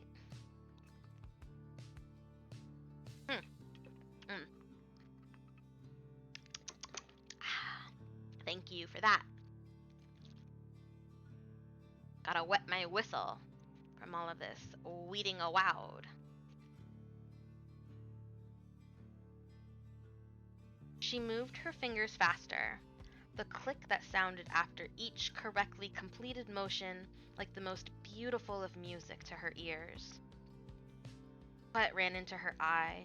She blinked it away, not daring to release the sphere, as if it would disappear as soon as she let go. She lost track of time as the pieces slid seamlessly, effortlessly.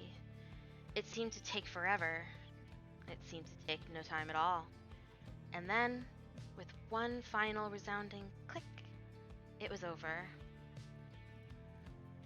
Rain let out a shaky breath as the sphere, now open to the core almost like a blooming flower, lay in front of her. Within it, in a loose setting made of what looked like gold, was a stone.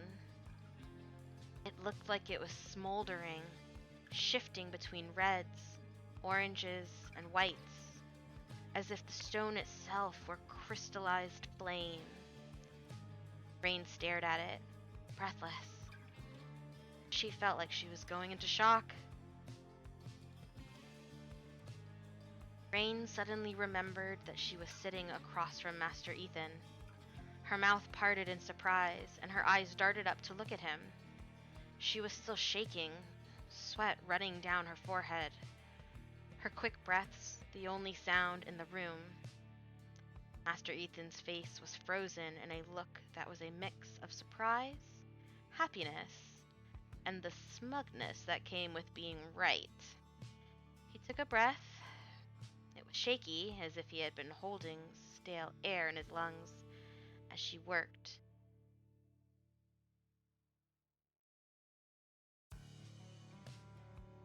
Have the gift. Gaze moved from her to the stone. It lingered for a moment. Rain felt strangely protective of the gem. She realized what she had just done.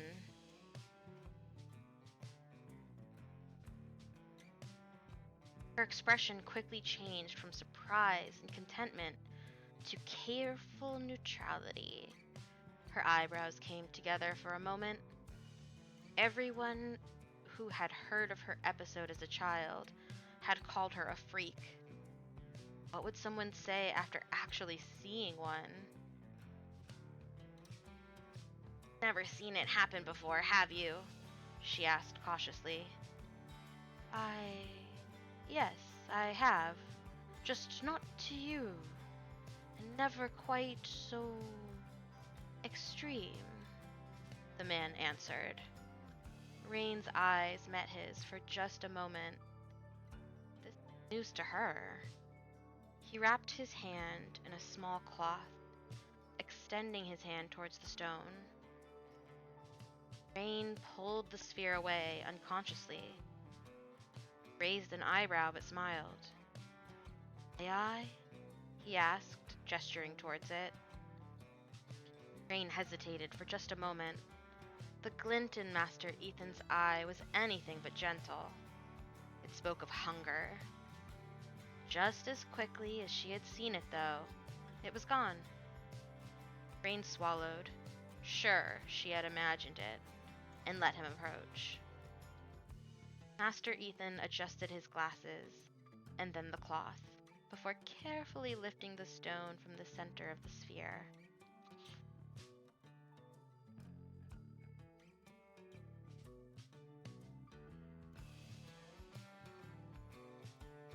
They both sat watching it in his hand for a minute or two. Mesmerizing, shifting colors, almost hypnotic. Rain's expression was one of curiosity. Master Ethan's was one of wonder. And an almost religious reverence. Covered the gem, placing it slowly in front of him. Rain asked quickly. Ethan glanced up at her, confused. What?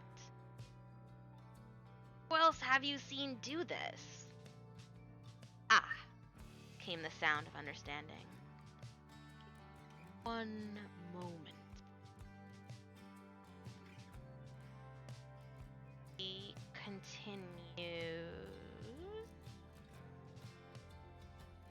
something.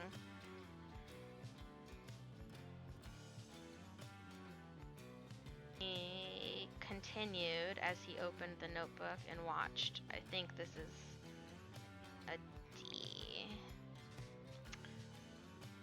Okay.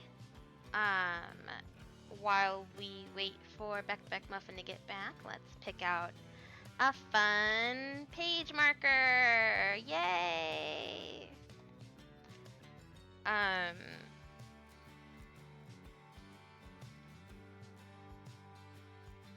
For everybody keeping score at home, I want everybody to just remember this is a rough advanced reader's copy. Eoneth formatted this himself, not having been familiar with the process and not using a professional editor. So, try not to side-eye him too hard. Let's see. Let's go ahead. You know what? Let's just keep moving through. Let's go ahead and use a narwhal. Only right.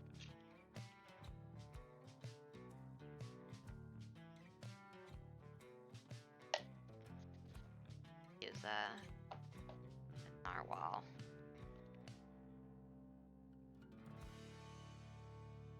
Okay, bookmark number 3 in place. We are racking them up. It's a good thing I have so many.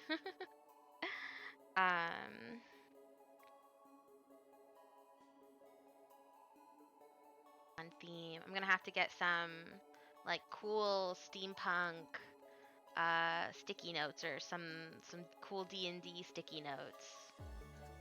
If anybody has any knowledge of such things, please feel free to share a link in my Discord or using the suggestions tile or comments. That would be great. Because I love cute stationery. It's sort of a really frivolous thing to spend money on, especially since most of the notes that I write are about to be like hastily crumpled up and stuffed into like my pocket or bottom of my purse, or end up getting thrown away. But at the same time, there's a certain amount of joy in having everyday items that you kind of use a lot, that are pleasing and lovely, in some way.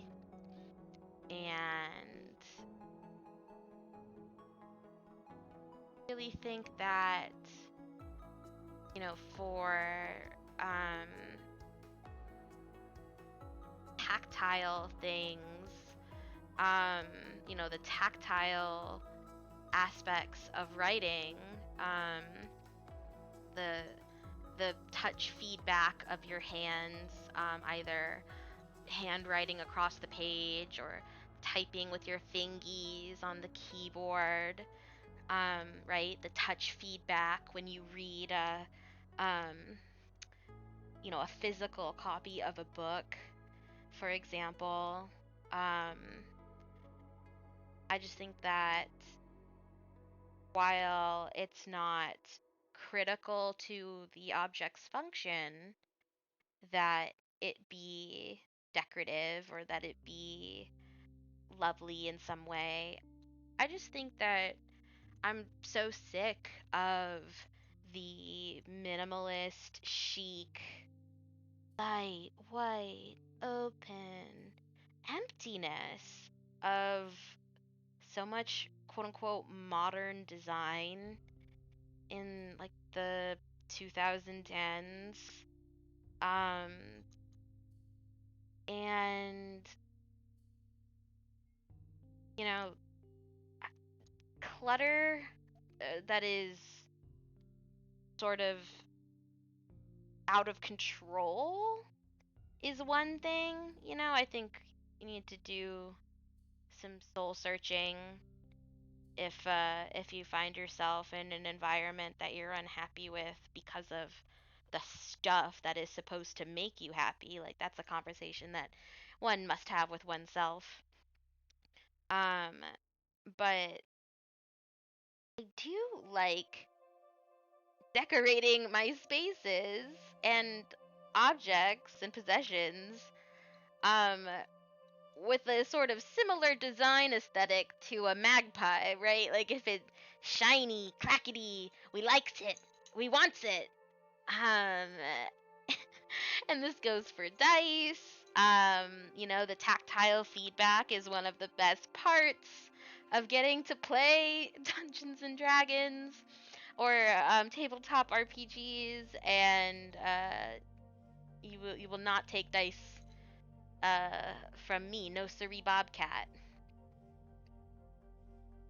Says tactile feedback is important, and yeah, they swear 100% as copies. LOL. Yeah. I'm just trying to catch these now while we're kind of going over it with a fine-tooth comb. Um, make it easier when you do finally decide to do the reprint. Um, catch some of these minor errors. I mean, it's nothing that has made the text incomprehensible. I mean, that verb tense was pretty easy to figure out upon just kind of reread, and I think that everything has just been very minor. Um, so even if this is the version that's on the Kindle store, the downloadable version, like, it's not going to ruin anybody's viewing experience, reading experience, what have you. Okay. We'll be back soon, so onward and upward. Here we go. Ray sighed her frustration as she watched the edges of the stone quickly form on the page. The detail Master Ethan put into the drawing was remarkable. He glanced up at the sphere, his eyes gliding past Rain as if she weren't there. He was so focused on what he was doing as he changed the subject of his sketching to the open sphere that she might as well not have been there at all. Truth be told, Rain couldn't understand the feeling, even if she didn't like it. A few minutes later, he finished.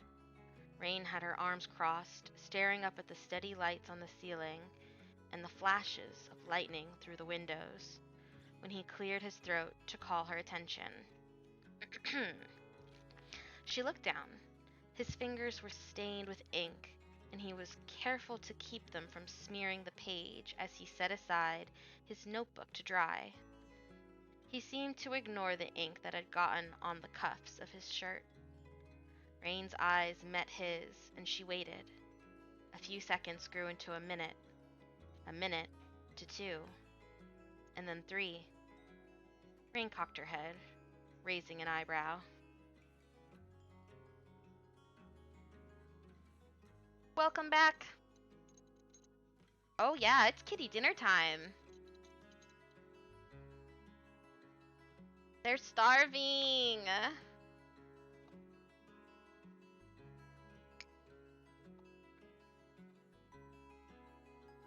They're dying. Listen. This is what we can expect to come for us in the night if you don't make with the wet food. Okay, is this what you want? Is this what you want your 2 a.m. bathroom trip to entail? No. Me either. Feed that cat.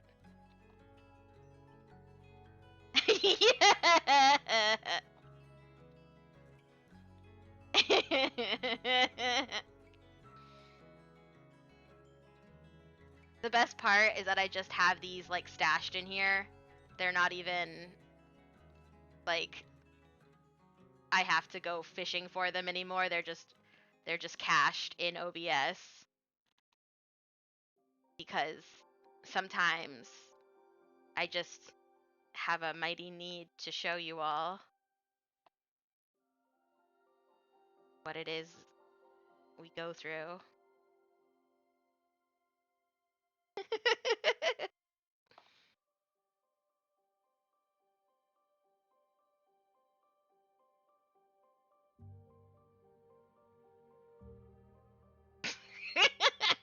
Oh no! You too can contribute to the Luna Wet Food and Kibble Fund to save starving kittens who are neglected by their parents and forced to live in a constant state of deprivation and horror. For just 1 can of wet food a day, you too can help this cause. Okay. Is that the... Yeah. Okay.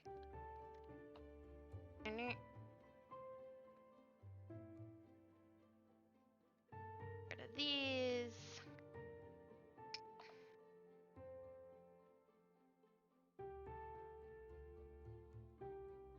Luna and Shadow Wet Food Fund is the entire reason I work at all. Right? Like, it's all for you, Edith. You don't even know. Don't even know. Don't even appreciate. It's fine. Save away over a hot hard drive. I don't know where I was going with that. All just so that I can keep you in with your pill pockets, in your chewy bones.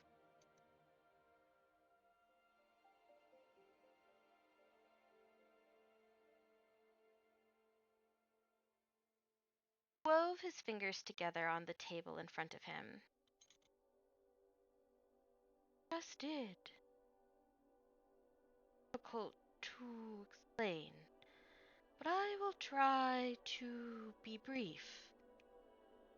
Some extremely talented technomages are able, after decades of intense training, teach themselves a skill in which they can almost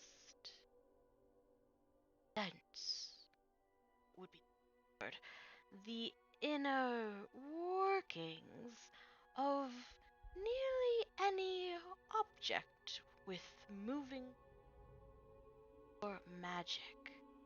Master Ethan began, gesturing to enunciate his points. Rain crossed her legs beneath her. The sight and smell of the multitude of books, the sound of rumbles of thunder, and sand striking glass all faded away as she began to think. It was true. She felt as if she did know exactly how the sphere was constructed, exactly which facets to move to achieve the effect she wanted. Her eyes wandered down to the sphere as her ears registered a voice she was no longer even hearing properly. It was the most complicated and beautiful piece of machinery she had ever seen. A bright bronze, the light she had seen from within it before now faded. The setting for the stone was incredibly ornate, all twists and turns and what looked to be runes. She now saw that each face had a different symbol in the center, so faded with time that not even her deft fingers had noticed them in her rush to open the object.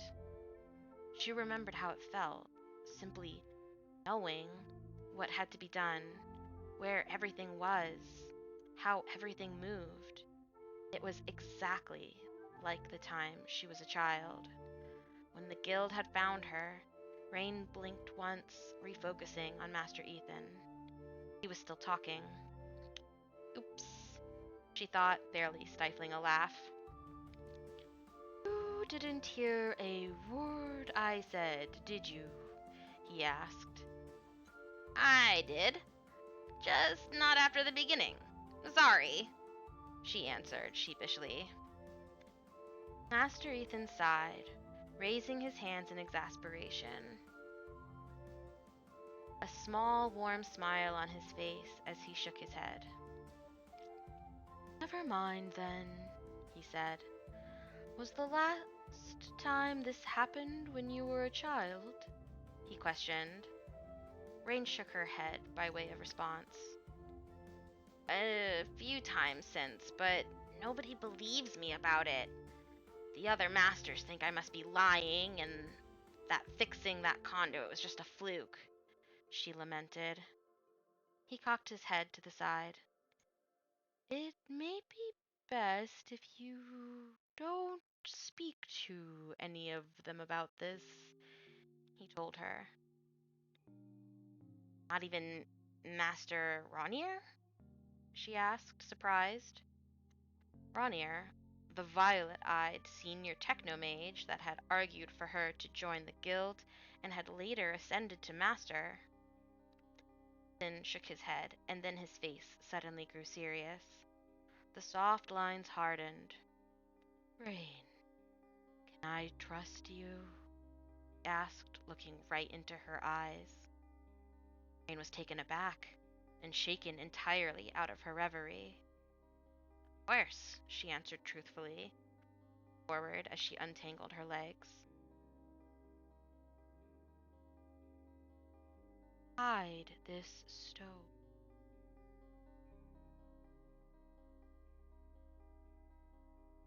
Holding the cloth-wrapped gem out to her, her eyes lingered on it, and she swore she could see a small amount of light coming from beneath the cloth.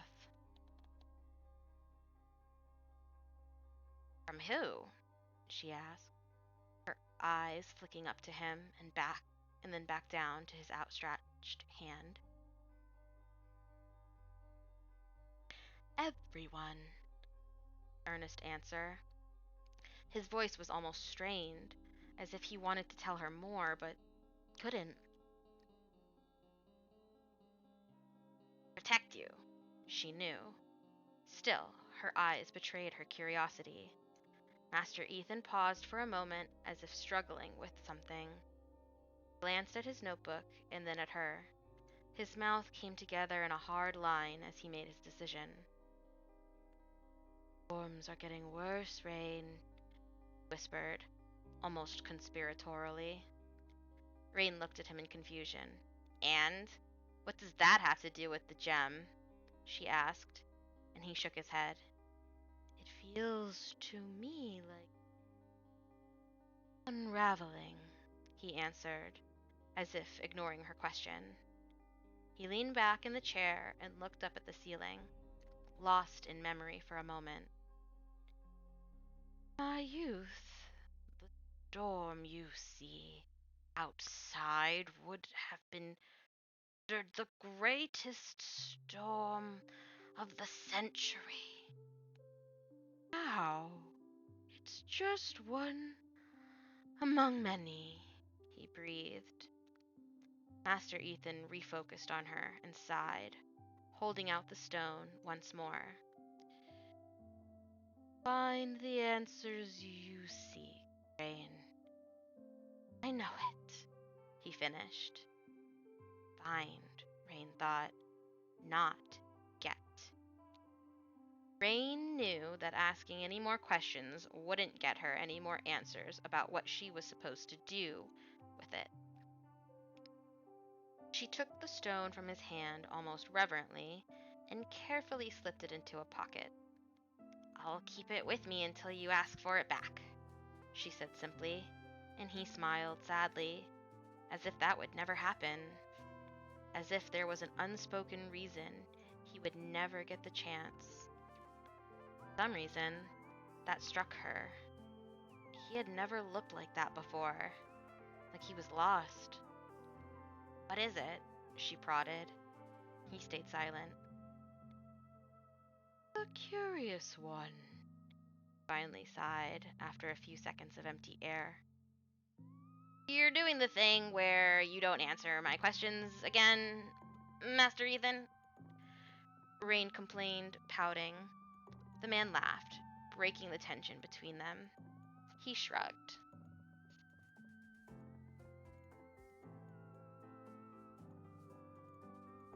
So I am. Suffice to say, it is important enough to hide, and that I believe that you may be more apt than many to understand that Rain muttered with a frown. She could feel the weight of it in her pocket, as if it were burning. Please, she implored, and he shook his head sadly. I'm Rain. Still, you should return to your rest, Master Ethan said gently. Rain huffed and crossed her arms, looking away towards the bookcase again. Refusing to meet his gaze for a few moments, she glanced over at the clock near the window. It was after midnight. Usually she was asleep by now, or at least she was trying to sleep. The howling of the wind filled the silence that had grown suddenly. The staccato plinking of the sand against the window drew her attention. She stared. The enveloping darkness outside was striking. She had been so lost in her reading, and then in her conversation with Master Ethan, that she hadn't even consciously realized so much time had passed. Finally, with a sigh, she looked back at him. He was looking down at his hands, almost guiltily. It was an expression Rain was used to seeing on his face. He didn't speak of something he had done yet, but of something that he was going to do. He looked up at her and opened his mouth. Her heart tightened as she let herself hope he'd explain what it was he seemed scared of. He closed his mouth, looking almost deflated. Good night, Master Ethan. Thanks for not answering any of my questions again, she chided, only half jokingly as she stood up. Her legs felt cramped. Of course, Rain. I'll be here if you'd like more frustration in the future, he promised. Somehow, the promise felt hollow. "Oh, and don't worry about the report. You haven't started yet. I'll take care of it," he continued, adjusting his glasses as he followed her example and stood. Rain nearly hurt herself with how quickly her hand went to her face in embarrassment. "Thanks," she said, stealing a glance at him through her fingers. He nodded, the laugh lines on his face standing out as he smiled. He stepped towards a bookcase and waved her away.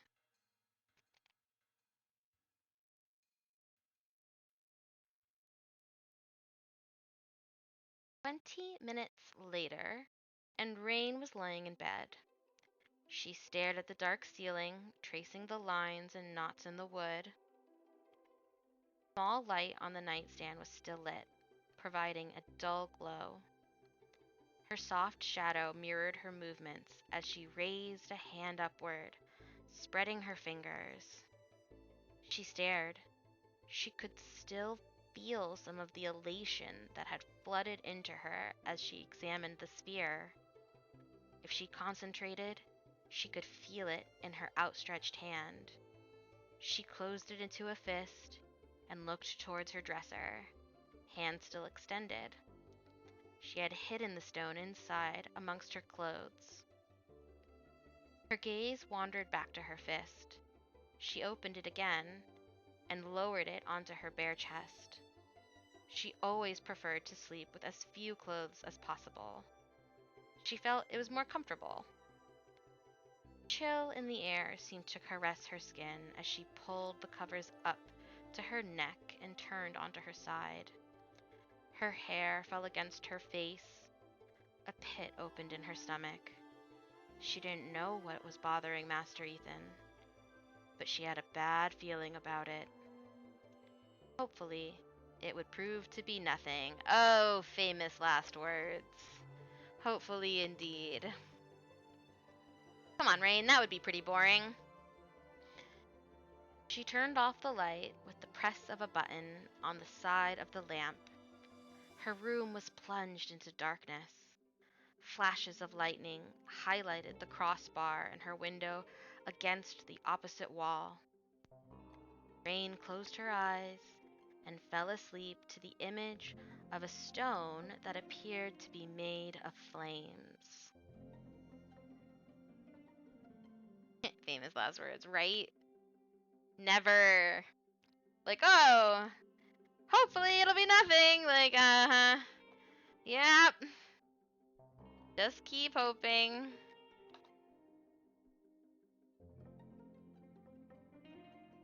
That's called not being genre aware.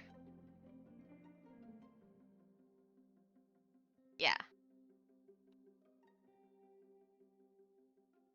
Gonna see here just totally normal, everyday occurrences that are not remarkable at all. Okay, let's see. It's 11. I think this might be a good place to stop for now. Can find nice to drop everybody off back to Twitch. Let's see. Oh, we have Big Bad Dirty Dog is actually live. So I think I am going to head over to our ending screen. So much everybody for coming. I hope you enjoyed the first chapter 0 and chapter 1, the first session of reading Leviathans. I'm really excited. I'm hoping to get pretty far into it, if not finish the whole thing for Pride Month. We shall see. But thanks for checking out this first night. If you want to catch up with the book on your own, Once again, you can follow. Let me go ahead and do a just defined. Go ahead and follow this link, Eoneth's page, where you can follow the link in his about page bio to his website, his Discord, his various other socials. Keep up with him there. Download your own copy of Leviathans if you want to read along in your spare time, but be up on the discussion because trust me, you ain't seen nothing yet. This was a nice chill sesh, but wait until the action picks up because we're in for some high flying adventure next session. Let me get the raid queued up. Channel.